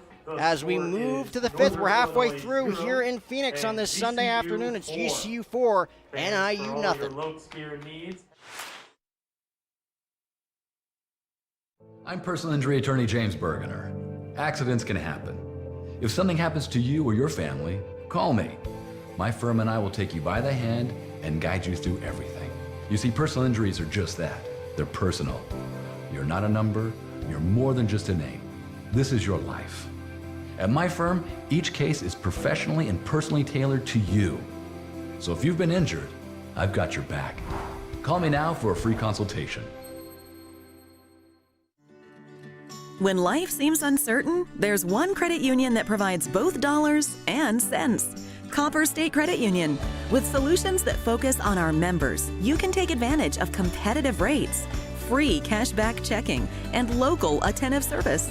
Uplifting our community is a standard we live by. That's why thousands of your Arizona neighbors rely on us. Strengthening Arizona families through financial empowerment. That's Copper State Credit Union. Get the best gear to show off your Lope pride. Go to lopeshop.gcu.edu to find everything Grand Canyon University, from the newest apparel to the coolest accessories. Use promo code GameDay20 today only to get 20% off for being a GCU TV viewer. Log on and get your gear today. 4 runs on 8 hits for the Lopes. No runs on 4 hits for Northern Illinois so far in this one. Top of the order for the Huskies, Walensky, Apatow, and Keller, with Walensky swinging at the first pitch, fouling it down the right field line. Count quickly 0-1. Walensky again having a tough time this weekend in the first 3 games of this series. A couple of timely errors in the hole at short yesterday. Unable to get Kaylee Dietrich with runners on first and second and 2 away, up 1-0 in that 4th inning. Throwing it well over the head of first baseman Izzy Smith, as the Lopes were able to tie the game, then take the lead on the RBI single by Daisy Taloa. That one getting away from Dietrich. As the count now 1 ball and 1 strike with that pitch low and away. And then, of course, in game 2 with the score knotted up at 3, unable to come away with a pop-up on the infield on the left side, allowing the Lopes to take a 4-3 lead, and they'd never look back in that game. Of course, 10 unanswered runs before NIU was able to scratch across 2 runs in that 6th inning against J.C. Hambrick. And then, of course, today, just a 1-0 lead for the Lopes in the 3rd. Runners on first and second with 1 out. Hard hit ball off the bat of Fifield to second base. Walensky unable to make the play cleanly, allowing the runner to score from second. And that one's rifled into the gap. Right field, it'll roll all the way to the wall.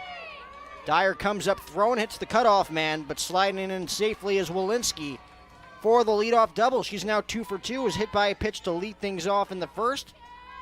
Was left stranded on second with that base hit back in the 3rd. Was able to wait back. A nice piece of hitting out there by NIU's second baseman, as she's now hit safely in her first 3 at-bats, and that'll bring up Apatow.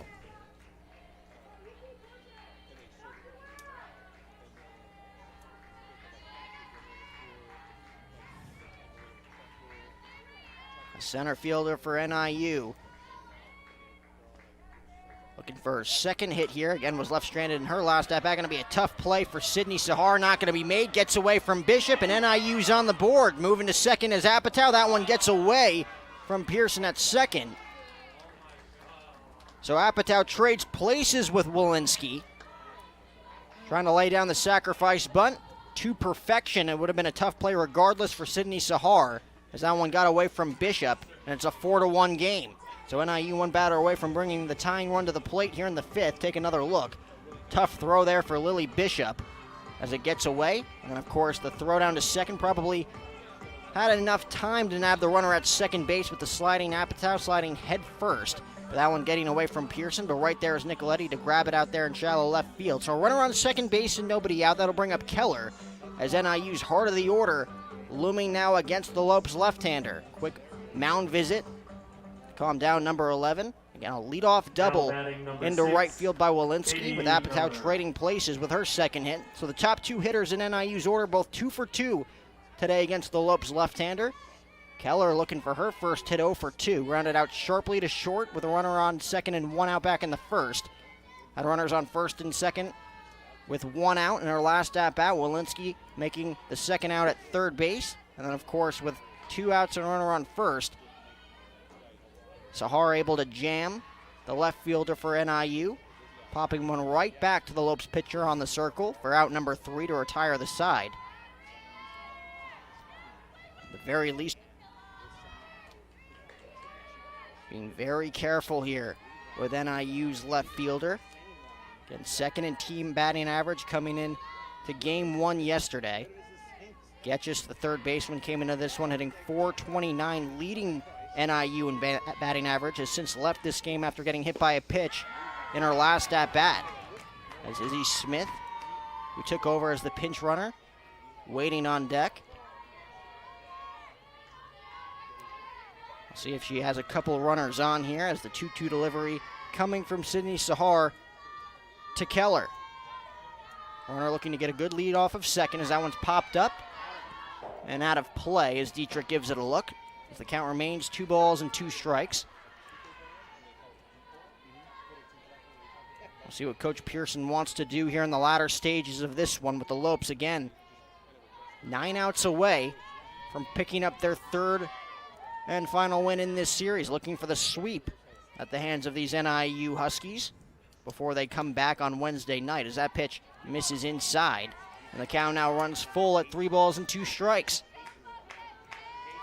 And first base open, nobody out, runner on second.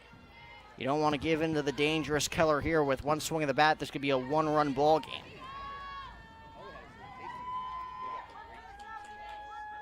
Payoff pitch.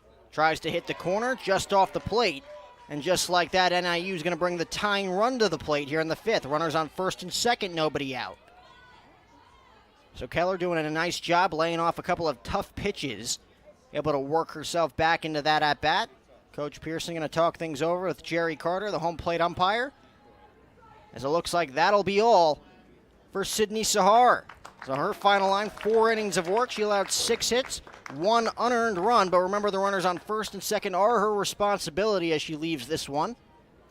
And J.C. Hambrick, who again picked up the win yesterday, advancing to 3-4 after her start in game 2.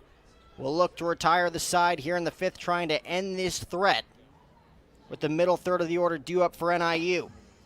She'll battle with Izzy Smith, who again will make her first at-bat in this game after pinch running for Getchis back in the third. Remember, J.C. Hambrick in the lineup today as the designated hitter for Coach Pearson, now coming in to potentially get out of this threat with the Lopes again 9 outs away from picking up a sweep. 9 outs away from picking up Coach Pearson's 499th career victory. And the Lopes would love to get that win here at home, number 500 on Wednesday night against these Huskies before the big Lopes Up Classic tournament starting on Friday against the Baylor Bears. Yeah, the Lopes potentially can get Coach Ann Pearson's 500th win just against the Huskies of Northern Illinois. Lopes definitely did their work yesterday to help with that and trying to get out of this jam here. Number 15, Smith went hitless yesterday in 2 games at first base. Like we said, got nicked up a little bit over there at the first base bag. Got the day off, at least for the first 3 innings in this one, before, again, taking over as the pinch runner for Getchis after getting plunked in the head in her last at-bat against Sydney Sahar. First pitch from Hambrick misses up. Count 1-0. Again, 6 innings of work for JC yesterday, giving up 5 runs. Got herself into a little bit of trouble in that 6th inning with her team up by 7. NIU able to scratch across 2 runs before leaving the bases loaded. As a 1-0 pitch. Paints the corner to even up the count at a ball and a strike. Again, the runners on first and second are Sydney Sahar's responsibility here as she looks to pick up her first win here in 2021. NIU has left 6 runners on base, 4 of which have been in scoring position. Sacrifice bunt made by Smith, moving the runners over, and that's how you draw it up. Perfectly executed by NIU's first baseman in her first at-bat in this one since taking over for Getchis, helping her offense out with a timely sacrifice bunt. Take another look, perfectly executed over there to Lily Bishop at first, getting the shore out with Pearson covering the bag at first base. So a single could potentially make this a 1-run ball game. Bianca Barone has 3 RBIs in this series already. First pitch in there for a strike, count 0-1. Barone 0 for 2 against Sahar. Popped up softly with runners on in the first and grounded out into the fielder's choice. Up in the count 3-1 with 1 out and a runner on first base back in the 4th. That one plunks her as Hambrick comes inside and the bases are loaded. So that'll bring the go-ahead run now to the plate for NIU. Tying run on first base in Barone. And that'll bring up Mickelson. Third hit by pitch. Dished out by Lopes pitching today. Mickelson picking up a base hit in her last at-bat as an opportunity to break through here for NIU, who has had opportunities all day long, just has not come away with the big hit. Left runners on in the first, third, and fourth. Finally coming across with at least 1 here in the 5th as that one's popped up on the infield. Again, just what the doctor ordered if you're J.C. Hambrick, a huge out number 2 as NIU continues to scuffle. 2 outs, bases loaded, and that'll bring up Mallender. And Hambrick coming up and in there on Mickelson, getting her to climb the ladder, getting underneath that one for the easy put out by Pearson. Mallender's 0 for 2, struck out swinging in her only 2 plate appearances against Sahar. Hambrick looking to get out of trouble with all ducks on the pond. First pitch is ripped to left field, going back is Nicoletti. She's at the track at the wall. Is going to play that one off the wall. 2 runs will score. It's a big 2-run double off the bat of Mallender. She now has 4 ribbies here in 2021, and it's a 1-run ball game here in Phoenix. It's 4-3. That one definitely had the distance, didn't have the height for Mallender as she tried to leave the yard there, but again, off the left field wall. Nicoletti playing that one on a carom, allowing just 2 runs to score. A base hit could give NIU the lead here in the 5th as they finally break through against Lopes pitching. First pitch misses up. Count 1-0 on Mackey. 1 for 2, laced a single on the first pitch in her last at-bat. And first base is open here for Hambrick with Gerke, who's 0 for 2 waiting on deck. 1-0 pitch misses up, count moves to 2-0, and again, not giving in here to Mackey with runners on second and third. We'll see if he tries to get her to chase anything here on 2-0, if not, put her aboard for Gerke waiting on deck. Paints the corner there beautifully, count moves to 2-1 on Mackey. Again, flew out softly to left field in the second before that base hit in the 4th, was left stranded at second base.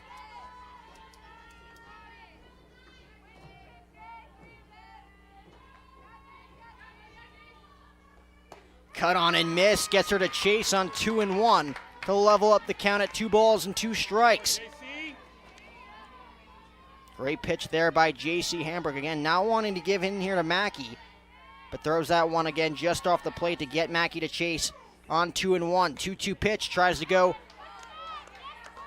back outside there, does not get Mackey to chase as the count now runs full 3 balls and 2 strikes. Again, with the first base open, we'll see what Hambrick goes with here on 3-2, trying to fool Mackey with the runners on second and third. Big pitch in this game, top of the 5th, 4-3 lead for the Lopes. Payoff pitch, dunked in the air, right field, right there is Dyer. She puts it away to end the threat as J.C. Hambrick stops the bleeding, but not before NIU picks up 3 runs. The big blow, the 2-run double off the bat of Mallender. We move to the bottom half of inning number 5. Lopes now only lead by 1. It's 4-3 GCU. Is it possible to cook up the barbecue bacon burger at home? Well, that depends. Does your home have fresh chopped onions, pickles, smoked cheddar, Monterey Jack, bacon, tangy barbecue sauce, and orange and white stripes with the word Whataburger emblazoned on the front of it?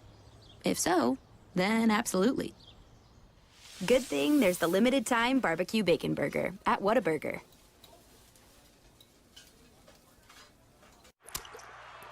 Joel Embiid is unhappy. Like, really unhappy. Because the internet keeps using not-so-amazing GIFs to react to his amazing highlights. Mountain Dew presents the Joel Embiid Deserves Better Reactions gift collection.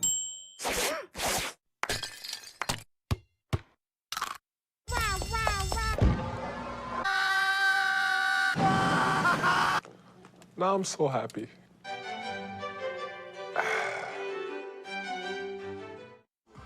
Things are getting interesting as we move to the bottom half of inning number 5. Now a 1-run lead for the Lopes. Lopes putting up a 3 spot in the bottom of the 3rd. NIU answering with a 3 spot in the top half of the 5th inning. Again, all runs charged to Sydney Sahara. She left Billy Bishop with 4 innings under her belt, with J.C. Hambrick coming on to retire all 3 batters in that 5th inning. It'll be the heart of the order for the Lopes against Norad, who now has a 1-run deficit to work with. It'll be Bishop, Fifield, and Torvill for the Lopes. First pitch ripped right to Smith at third. Tough play there. They don't call it the hot corner for nothing as she makes that play on 1 hop, 1 pitch, and 1 out here in the 5th. And Lily Bishop hitting that one right on the nose, with Smith snagging that one for the 5-3 put out. 20, Kristen Fifield.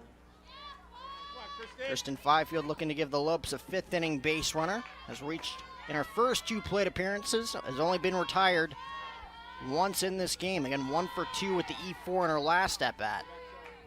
The Lopes taking a 2-0 lead after she hit one sharply on the ground on the right side. Walensky unable to make the grab. That one ripped to first base. Another nice snag there made by Maggie, as Mackey makes the play. 2 up and 2 down for Claire Norad. So a couple of hard hit balls by the Lopes 3 and 4 hitters. But Norad looking to pick up the 1-2-3 frame after her team picks her up for 3 runs in the top half of the inning. And that'll bring up Savannah Torvill, the Lopes' 3rd baseman, 2 hits in her first 2 plate appearances against NIU's ace. A triple down the right field line, coming around to score in the 2nd. RBI single back in the 3rd to give the Lopes a 3-0 lead. First pitch misses low. Again, a wide open right side for Savannah Torvill, with NIU expecting the Lopes' 3rd baseman to pull.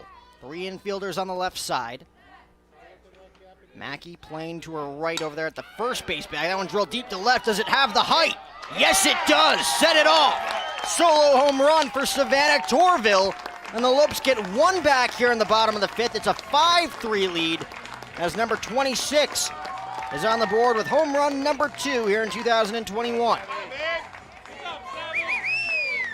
It had the distance. The question was the height. She definitely had it as she hits that one well over the left center field wall against NORAD. To give the Lopes now a 2-run cushion here in the 5th. Take another look. All Keller could do is turn and watch, as Savannah Torvill now a double away from the cycle. Triple in the 2nd, RBI single in the 3rd, and now a solo blast here in the 5th. As the first pitch misses low to Aguilar. 2 hits, 2 RBIs in her first 2 plate appearances. Got jammed in her last at-bat, got enough of it to dunk it over the head of Gerke into left field, driving in a run. As the count quickly 1-1 now on the Lopes shortstop. So a huge insurance run here in the 5th as J.C. Hambrick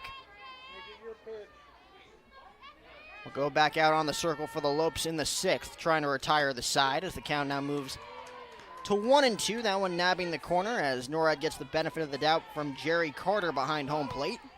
So Aguilar looking to protect the plate now, looking for a third base hit. Is able to foul that one off, an emergency hack for number 3 to stay alive. Count remains 1-2.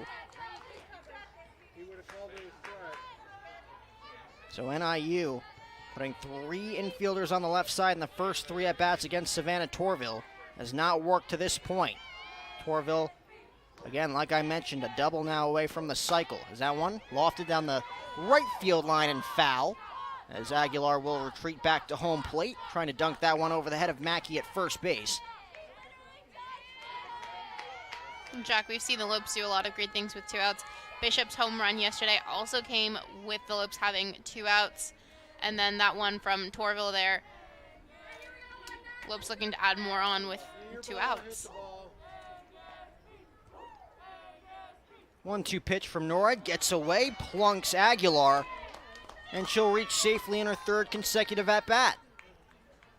So NORAD with 2 quick outs, again 2 hard-hit balls by Bishop and Fifield with nothing to show for it. Torvill takes her deep for a solo blast, now quickly gets ahead of Aguilar.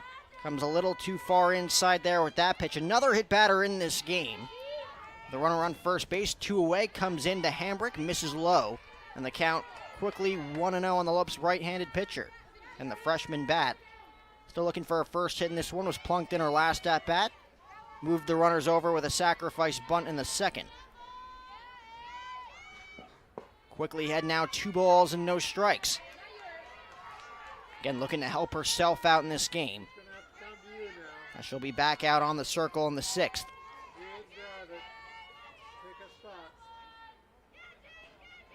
Just 2 earned runs here for NORAD in this game. As her offense already to this point has helped her out more than they did yesterday. Just 1 run on 6 hits against Ryan Denhart. 3 runs on 7 hits thus far against both Sahar and Hambrick. But again, they've left 8 runners on base, 5 in scoring position. As a 2-1 pitch fouled off, and the count now level at 2 balls and 2 strikes.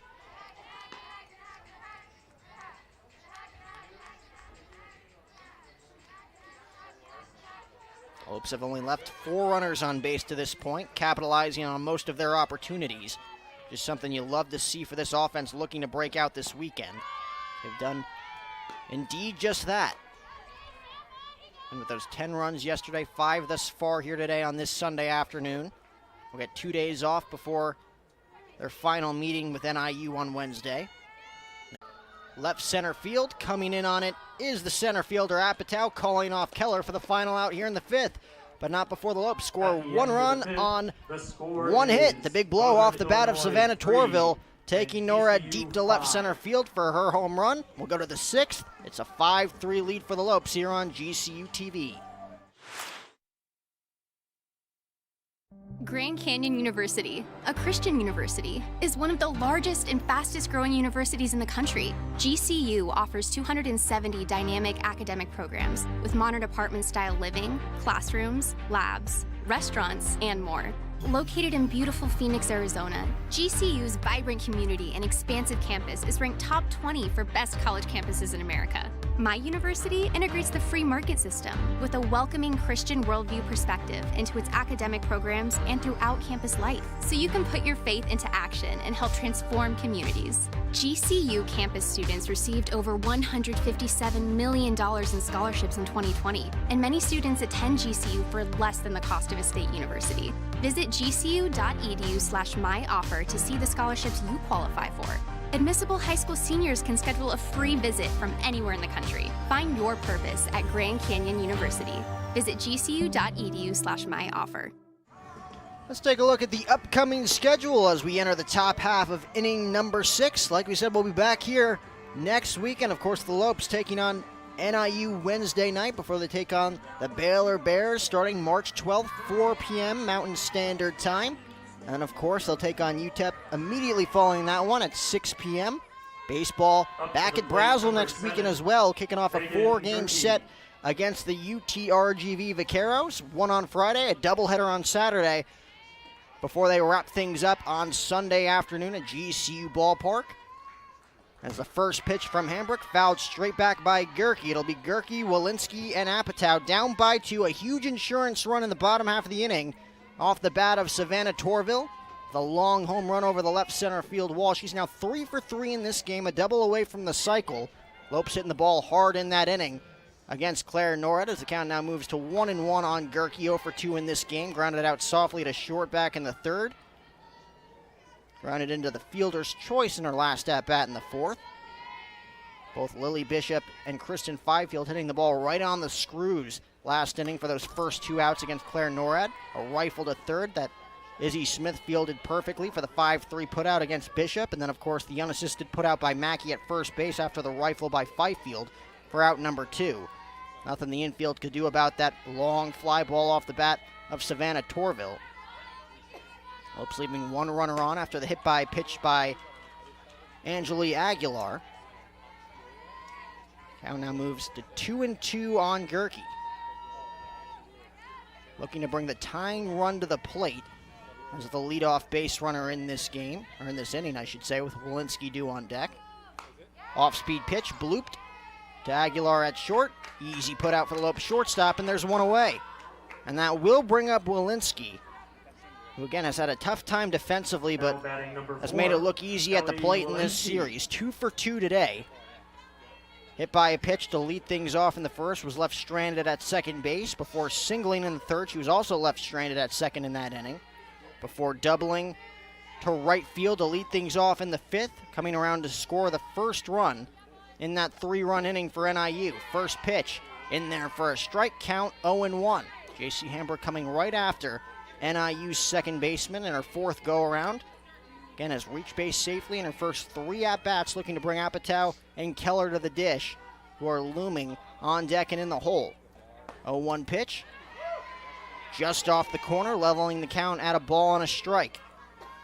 Again, Walensky and Apatow both 2 for 2 in their first 3 plate appearances against Sydney Sahar. First look at J.C. Hambrick in this one.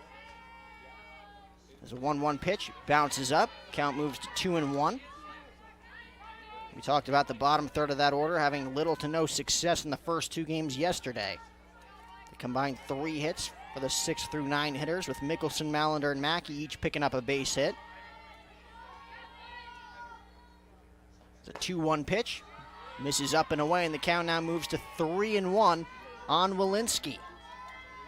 And came into today leading NIU in extra base hits. Looking to bring the tying run to the plate. Apatow now with a ton of power waiting on deck. But Keller in the hole, a very dangerous threat in this NIU order. There's a 3-1 pitch from Hambrick. Ripped in the hole at short. Going to be a tough play for Aguilar. Sets her feet, fires across the diamond for the putout. 2 easy plays for Angeli Aguilar here in the 6th. And J.C. Hambrick 1 out away from retiring the side in order. And Aguilar with enough time there to set her feet and fire to Bishop for the 6-3 putout. And Apatow, the last chance for NIU here in the 6th, trying to bring the tying run to the plate. Singled in her last 2 at-bats. Moved Walensky into scoring position with a sacrifice bunt all the way back in inning number 1.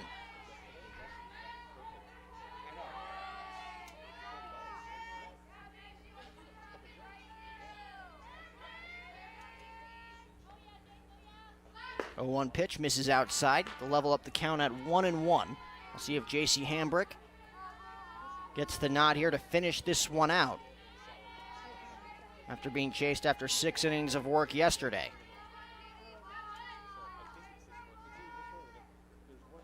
1-1 pitch misses up. Count moves to 2-1. Apatow looking to be very disciplined in this at bat. A very big plate appearance in this game for NIU, trying to bring Keller to the plate as the tying run.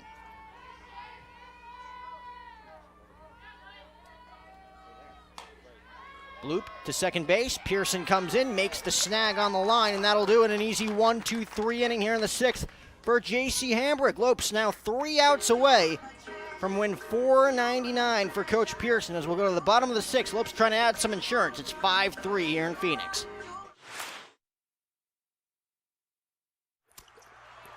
Joel Embiid is unhappy. Like, really unhappy. Because the internet keeps using not-so-amazing GIFs to react to his amazing highlights. Mountain Dew presents the Joel Embiid Deserves Better Reactions GIF Collection.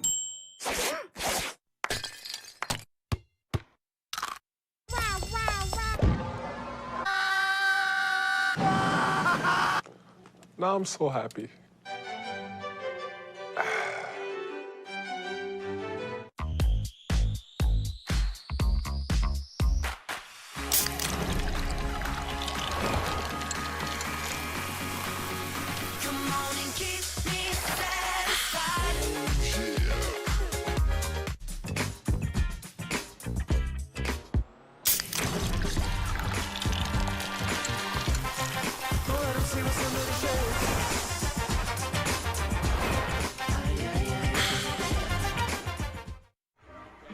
Bottom half of the 6th, Lopes looking to add on a few insurance runs as Emily Dado comes on in relief after getting roughed up in yesterday's game. Like we mentioned, an inning and 2/3, giving up 5 runs, 5 earned runs, that is, 6 total runs after being chased in that second inning. Final line for Claire Nurad. Again, 5 innings of work, allowing 5 runs in this one. Not as dominant as she's been as we take a look at the Commonwealth Insurance game stats. And the Lopes with a 5-run lead, out hitting NIU to this point as well. And again, 2 costly errors early on in this game for NIU's defense, resulting in some runs for the Lopes. Again, that 3-run 3rd inning, started by that E4 from Walensky with the runners on 1st and 2nd and 1 out. 8-9-1 for the Lopes. We've seen Coach Pearson go to her bench, utilizing that depth throughout the first 2 games in this series, as well as today as well. Adrian Vizentine pinch hitting for Kaylee Dietrich, who hit the ball hard on multiple occasions today. Nothing to show for it as she scuffled at the plate in this series. Made a couple of nice plays defensively behind the dish for the Lopes as the count quickly 2-0 on Vizentine. Vizentine, Pearson, and Nicoletti for the Lopes against Dado. Again, is looking to bounce back after that performance yesterday. Went 7 shutout innings against Florida Atlantic 2 weekends ago. Pitch in there for a strike, count moves to 2-1.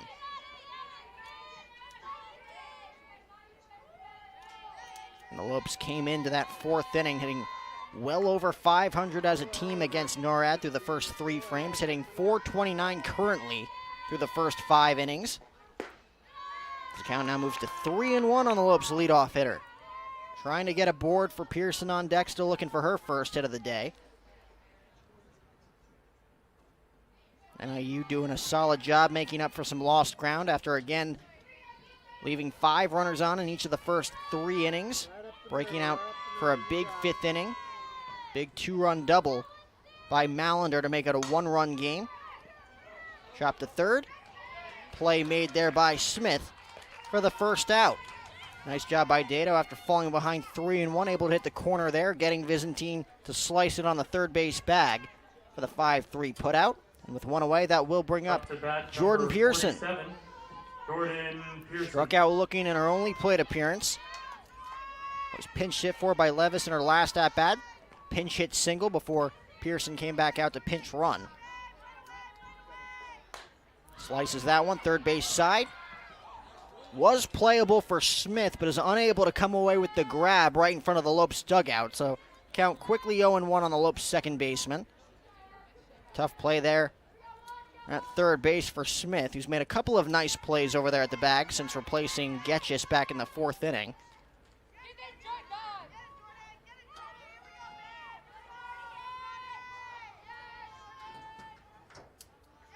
A 1 pitch, fouled straight back. Healthy hack there from number 47. And the count quickly, no balls and 2 strikes.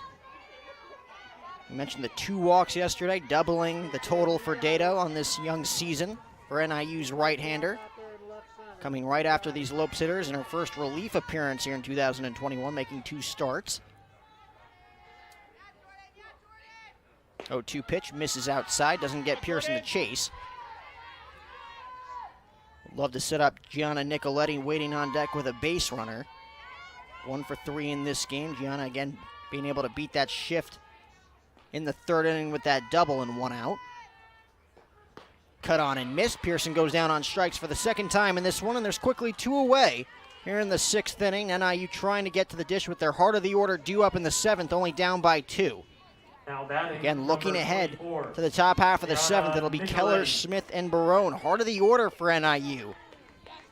Their last go-around against J.C. Hambrick, trying to close the door for the Lopes. Nicoletti grounding into the fielder's choice in her last at-bat before being gunned down at second base by Barone, trying to steal second base.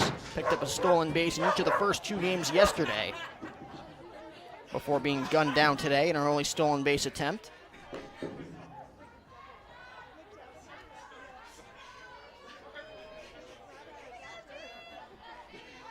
With the hit here, the Lopes would go into the double digits in the hit column, currently with 9 hits, driving in those 5 runs. Again, I've only left 5 runners on base. NIU again with the shift on the Lopes left fielder here. And would be very interested to see if Gianna Nicoletti can get underneath one, drive one to right field, utilize that speed to, at very least, get a stand-up triple in this at-bat.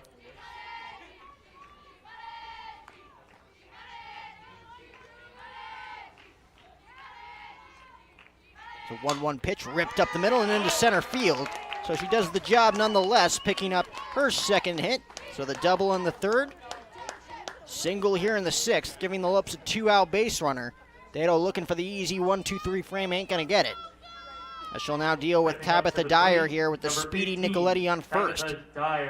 And you know Gianna Nicoletti is gonna try and cause some havoc on the base paths here, with the Lopes trying to get a big insurance run for Hambrick in the top of the 7th.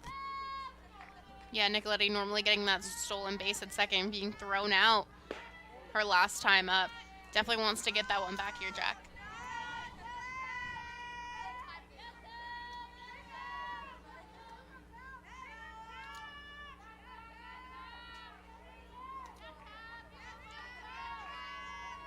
Tabitha with that single in her first at-bat, has been retired in the last 2 plate appearances, struck out in the 3rd.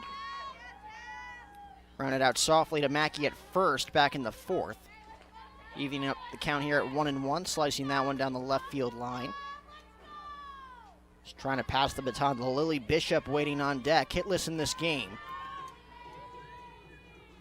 After again gaining some confidence with those 3 RBIs in game 2 yesterday. So 1-1 delivery.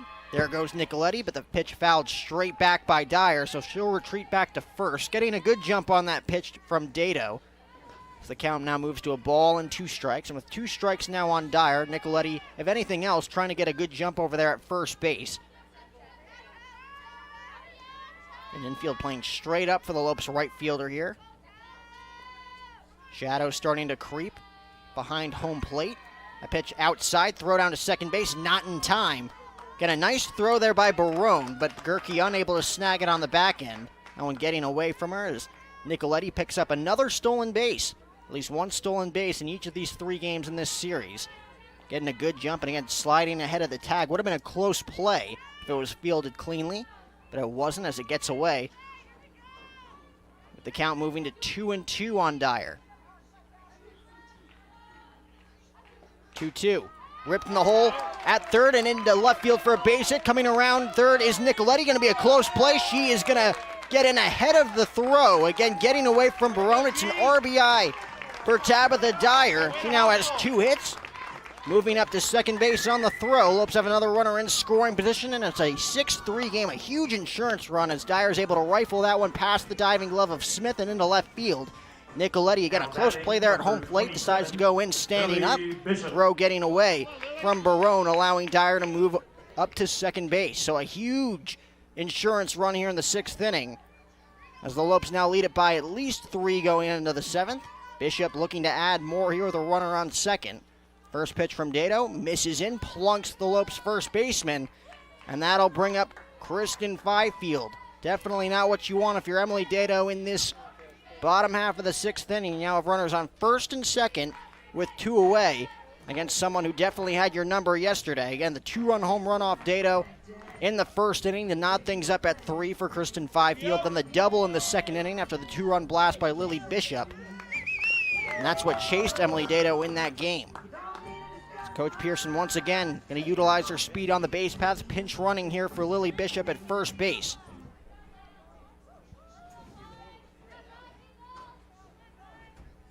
Up to the plate, number 20, Kristen Fifield.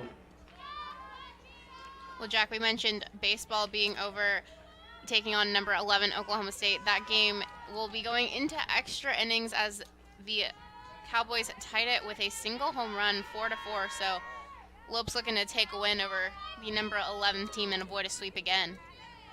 First pitch to Fifield. Misses outside, count 1-0. Lopes with the lead with 2 outs in the 9th inning. Unable to pick up the save, going into extras out there against Oklahoma State. Again, first road trip for Coach Stankiewicz's squad before they return home here next weekend against UTRGV for a 4-game set. The Lopes here looking to pick up the sweep against NIU before they head to Tempe to take on the Sun Devils again, 15-1. That's what awaits NIU on Tuesday after a 21-1 victory over UTEP yesterday. Pitch fouled straight back, and the count now moves to 2-1 on Fifield. Don't want to fall behind the Lopes. Cleanup hitter and center fielder here. Again, we mentioned the numbers. 6 hits thus far this weekend.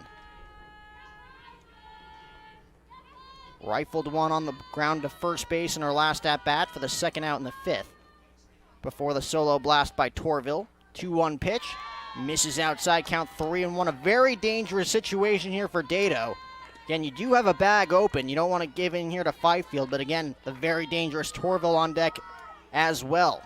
All ducks on the pond for the Lopes third baseman coming in to that at-bat with a double away from completing the cycle potentially. And she'll get a chance here as that one's low and away to Fifield.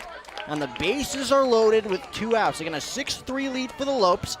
Savannah Torvill with the triple in the second, single in the 4th, and then the solo home run over the left field wall in her last at-bat in the 5th. All 3 at-bats against Claire Nurad. First go-around here against Emily Dado. Picked up a double against Dado in yesterday's game in Game 2. Again, 3 infielders on the left side. First pitch to Torvill. Misses low, count 1-0. Nowhere to put the Lopes third baseman. And looking to add to her total with already 2 RBIs in this game.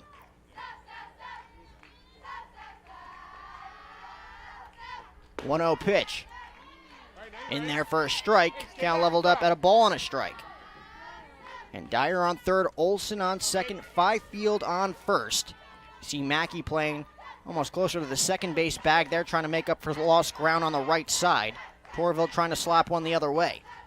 1-1 pitch, misses low, gets away from Barone. Coming home is Dyer. She'll get in standing up. A huge run again for the Lopes as that one gets away from Barone. It's a 7-3 lead with runners moving up to second and third. So a gift handed out there by Bianca Barone, unable to keep that one in front, allowing Dyer to score. So now 2 big runs in this inning for the Lopes, adding to their lead. A base hit makes it potentially a 9-3 game.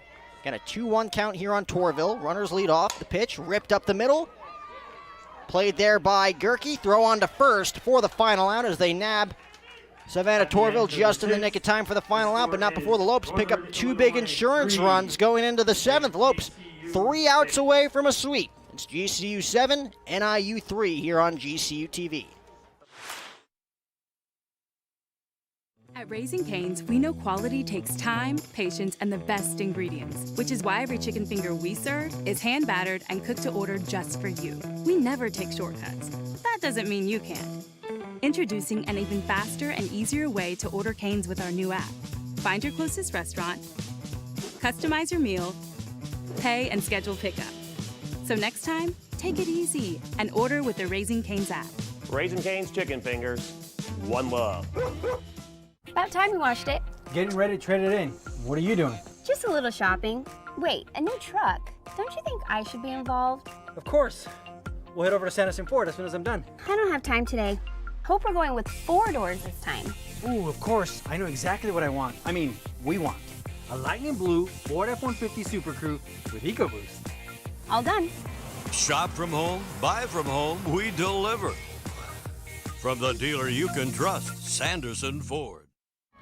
Top half of the 7th inning. Lopes 3 outs away from a win as you take a look at our Copper State Credit Union Lopes player of the game. And of course, Savannah Torvill, 3 for 4. Those 3 hits. She was a double away from the cycle.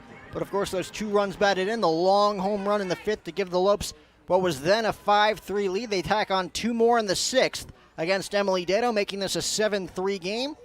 J.C. Hambrick looking to close the door. Heart of the order for NIU, Keller, Smith, and Barone. As the Lopes look to get Coach Pearson 1 win closer to that coveted 500th win. Again, 2 very impressive wins yesterday, utilizing their pitching. 7 innings of 1-run ball for Ryan Denhart, picking up her 5th win and a 2-1 win. And of course, the offense utilizing their power and their strengths in Game 2. 10 runs on 9 hits, 2 home runs off the bat of Fifield and Bishop, with a home run each in that game against Emily Dato early on in the first 2 innings. And of course today, the offense continuing to shine as that one's drilled deep to right field. Set it off, a long home run off the bat of Keller.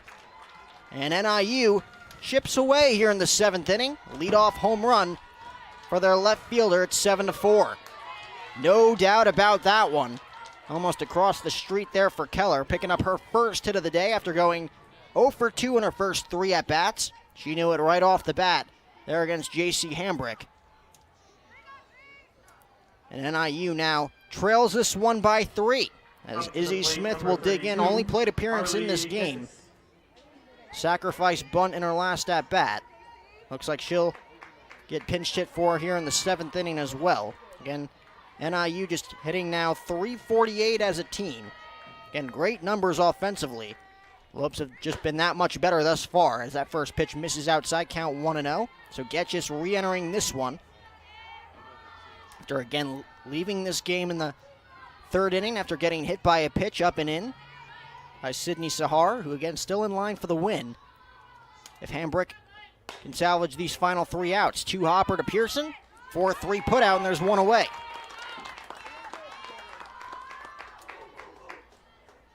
Just 1 error defensively for the Lopes came early on in this one. Again, 2 errors for NIU. With a combined 5 errors for the first 3 games in this series. Barone 0 for 2.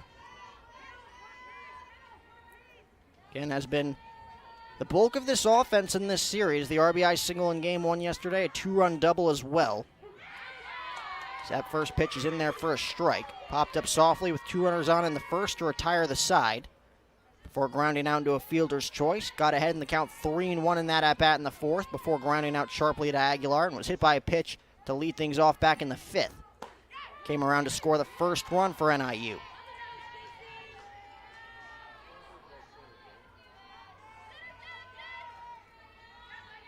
Barone and Mickelson can get on here. That would bring Mallender to the plate as the tying run. Almost hit a grand slam in her last at-bat. Hit one hop up against the wall to drive in 2. Sharply hit to Torvill, throws across the diamond for the putout. And just like that, the Huskies are down to their final out. Again, trying to avoid the sweep here before they head to Tempe on Tuesday.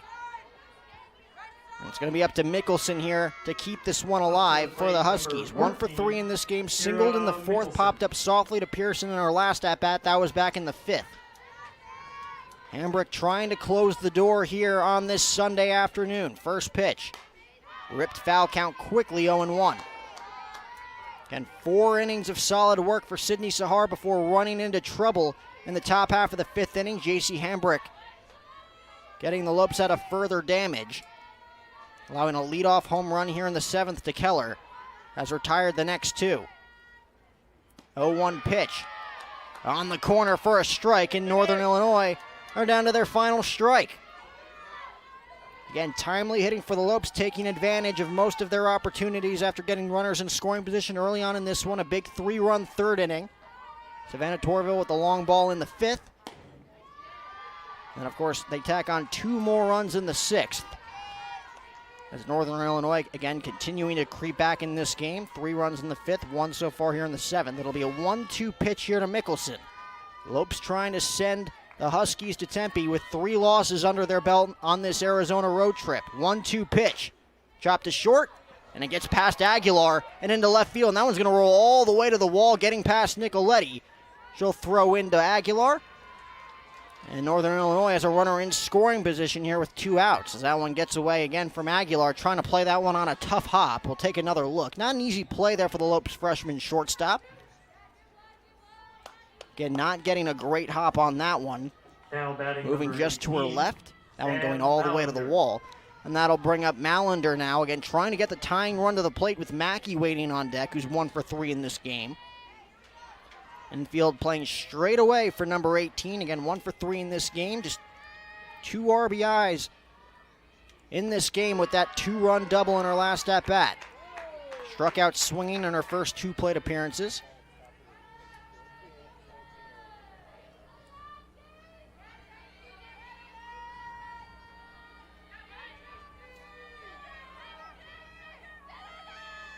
Oh, 1 pitch. Hambrick takes a little something off that one, misses up.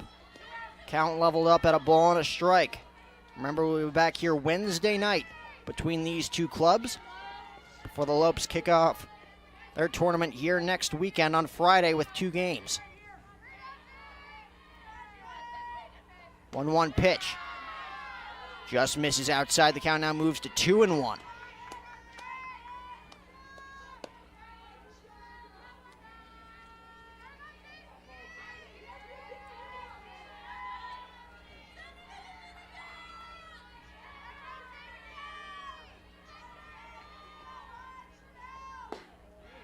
Hambrick misses in. Count now moves to 3-1. First base is open, but again, Mackey would be the tying run waiting on deck. Picked up a single back in the 3rd inning for her only hit in 3 plate appearances. Looking to come right after Mallender here with nothing to lose. Misses outside. And NIU has an opportunity to make this a brand new ball game with 1 swing of the bat.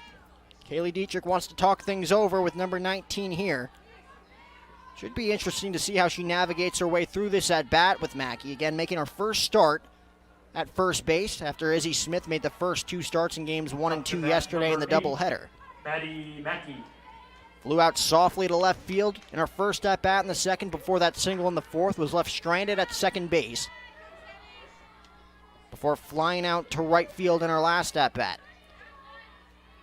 Mickelson on 2nd, Mallender on 1st. Tying run at the plate.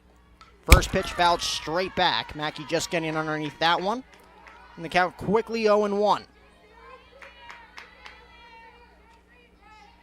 With a win here, the Lopes would go back to an even 500 after coming into this weekend with a 6-9 record.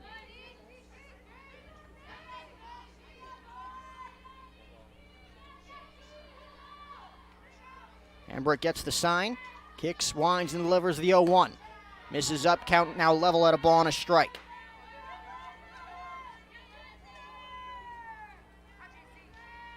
NIU looking for their 10th hit here. If anything else, Mackey just looking to pass the baton to Gerke, who's 0 for 3 waiting on deck.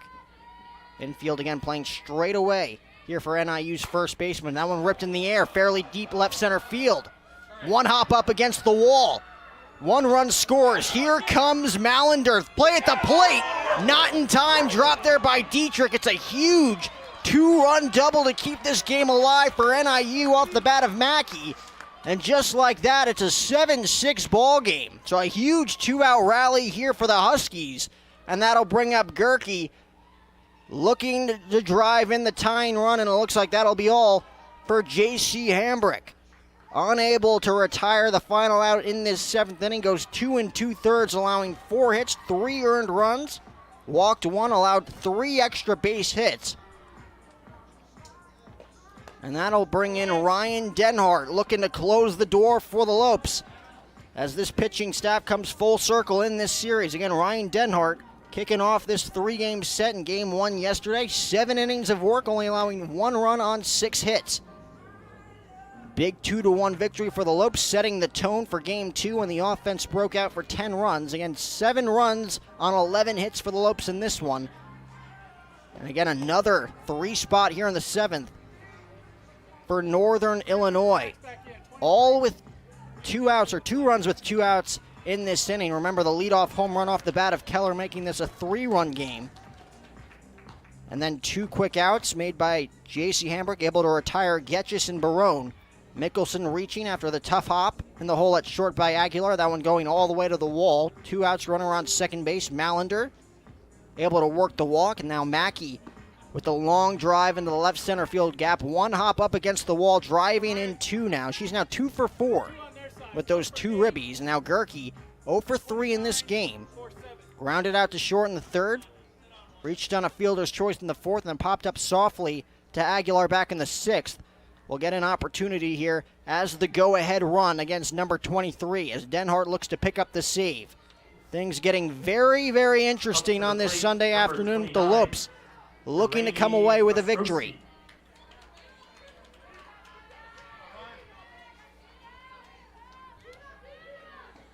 It's going to be Ostrowski pinch hitting for Gerke here after she went 0 for 3. So Ostrowski coming off the bench cold here, looking to be the hero. First pitch from Denhart. Misses in the count 1-0. So again, with 2 outs in the top half of the 7th inning, after everything that's happened today, this game potentially coming down to 2 players making their first appearances in this game. Denhart's first batter faced and Ostrowski's first at-bat at the dish. Runner leads off second. 1-0 pitch cut on and missed. Count level at 1-1. Denhart able to nab the corner there to get Ostrowski swinging. Had 2 at-bats in Game 2 yesterday after coming on in relief for Emily Dato. Was able to eat up some innings for Northern Illinois. Gave up 4 runs in that 4th inning, fouls that one off, and NIU once again down to their final strike. And they have slowly but surely worked their way back into this game here in the 7th. The Lopes with 2 huge insurance runs when you look at it now in that 6th inning. Going up by 4 at the time as NIU strikes back with 3 of their own here in the 7th. Mackey will look to get a good jump off of second. It'll be a 1-2 from Ryan Denhart. Gets the sign from Dietrich, kicks, winds, and delivers. Just off the outer part of the plate, leveling up the count at 2 balls and 2 strikes. Nice take there by Ostrowski, looking to work the count again, trying to get it back to the top of the order with the very dangerous Walensky waiting on deck. A single could tie this game with Mackey's speed on second base. The 2-2 delivery from Denhart. Ripped up the middle, into center field for a base hit. Holding up at third is Mackey with a throw. Again, a laser from center field from Fifield. That'll put runners on the corners as NIU continues to threaten here in the 7th. Runners on the corners, 2 away, and that will bring up Walensky, trying to pick up her 3rd hit of the day already, 2 for 3. A huge hit for Ostrowski, again coming off cold off the bench. Able to work the count to 2-2. Hits that one off the end of the bat and able to find the hole into center field, moving Mackey from 2nd to 3rd. Walensky hit by a pitch in the 1st to kick off this game. Singled, was left stranded at 2nd, back in the 3rd. Remember, she was gunned down trying to steal 3rd, making the 2nd out of that inning. The timely error at second base allowing the Lopes to capitalize for 3 runs in the 4th. Had that double to right field to lead things off in the 5th, starting that rally. And then grounded out sharply in her last at-bat, last inning against Hambrick. First go-around here against Ryan Denhart. Again, trying to put the nail in the coffin for NIU. First pitch misses low and away, count 1-0.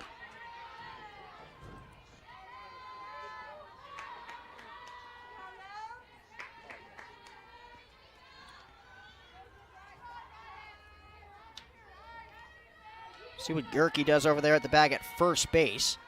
Again, game on the line, runners on the corners. 1-0 pitch.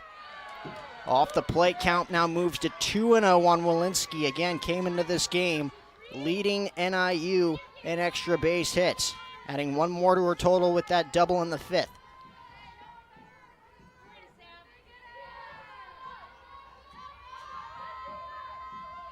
Two-0 pitch. Cut on and miss, count moves to 2-1. Big pitch there from number 23. Not wanting to fall behind 3 balls and no strikes to NIU's second baseman. with, again, just one base open here. Runners on first and third. Apatow, another dangerous hitter waiting on deck. Denhart looking to take her chances here with Walensky. 2-1 pitch. Just misses on the corner, and the count moves to 3-1. Denhart not getting the benefit of the doubt there from Jerry Carter. She'll look to work her way back in this at-bat again. NIU 45 feet away from tying this game up at 7. Very dangerous pitch here for Ryan Denhart, not looking to give into Walensky. 3-1 pitch, does not nab the corner, a 2-out walk.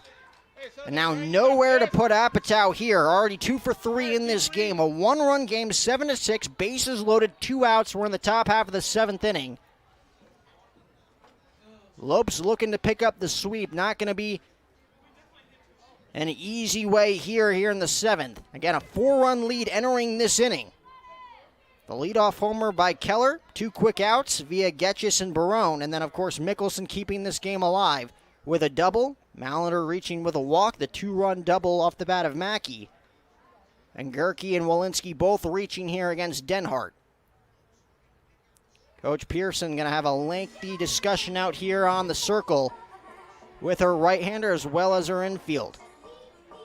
Well, Jack, we've seen it all weekend. We've seen both teams doing some stuff with 2 outs and 3 runs coming across here for the Huskies. Lopes just looking to try and get out of this trouble with Denhart here in the circle, just trying to get that last out and take that sweep and making it 499 wins for Coach Ann Pearson.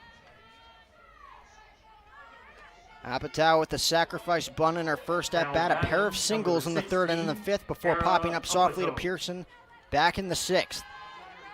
Torvill playing in at the bag at 3rd. Olsen taking over at first base. She's playing in right in front of the runner, Walensky, at first base. Nowhere to put Apatow. First pitch. Misses low, count 1-0.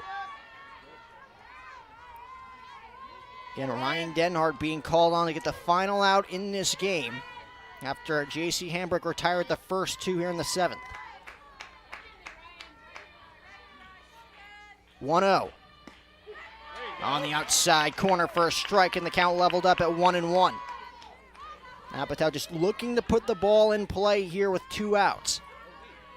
Outfield playing fairly shallow in this at-bat against NIU center fielder. Single could potentially give the Huskies an 8-7 lead after falling behind 7-3. 1-1 pitch, ripped to 3rd. It's a foul ball, wow. Talk about a game of inches. Is that one again just landing to the left of the 3rd base bag past Torvill. And the count moves to 1-2. A very close call late in this game. Again, high leverage situation with the bases loaded. Take another look as the shadows again creeping in. Very close call down there on the 3rd base line with both Jerry Carter and Scott Wallace making the call. So the count now 1-2 on Apatow after a lengthy discussion there talking things over with Jerry Carter. Again, the difference between a foul ball and a lead for NIU there with that ball sliced down the left field line. Mackey on 3rd, Gerke on 2nd, Walensky on 1st. It'll be a 1-2 from Denhart to Apatow. The pitch misses up and the count moves to 2-2. Nice idea there by Denhart trying to get Apatow to climb the ladder. Big pitch coming here. You don't want to work the count full with all ducks on the pond here. Runners would be in motion. Down by 1. Denhart kicks, winds, and delivers the 2-2 pitch. Looped in the air, left field, going to be a tough play. Nicoletti is there. Signed, sealed, and delivered. The Lopes make things very interesting here in the 7th, allowing 3 runs on 3 hits, but Northern Illinois unable to come away with the big hit with the bases loaded. Ryan Denhart makes her pitch there against Apatow, getting her to pop up to shallow left field, and the Lopes secure the sweep here on this Sunday afternoon. A 7-6 victory over NIU. Savannah Torvill leading the offense with those 3 hits, a huge solo blast in that 5th inning, making it a 5-3 game. And of course, those 2 huge insurance runs which loom large in this game in the 6th inning, making it 7-3. Northern Illinois battling back to make this a 1-run game, 45 feet away from tying things up with the bases loaded, but Ryan Denhart picks up the save. Sydney Sahar picks up her first victory, and at the end of the day, Cheyenne, the Lopes get Coach Pearson that 499th victory. Yeah, Jack, as you mentioned, those 2 runs in the bottom of the 6th being a huge thing now for the Lopes, as only having that 1-run lead. But yeah, great work overall from the Lopes today. We saw that pitching from Sahar, and then Denhart coming in to get that last out. Definitely a nice little pop-up there for the Lopes, but overall great work today, getting that 499th win. Sydney Sahar moves to 1-1, picking up her first win here in 2021. Claire Nora dropping to 1-4, picking up 2 losses in her 2 starts here this weekend. Again, thank you for everyone tuning in. The Lopes pick up a sweep. We'll be back here Wednesday night. GCU taking on Northern Illinois one final time after their quick trip to Tempe on Tuesday. From everybody here at GCU TV, alongside Cheyenne Rose, I'm Jack O'Hara saying so long from GCU Softball Stadium. Enjoy the rest of your Sunday afternoon. We'll see you here Wednesday night. Go Lopes.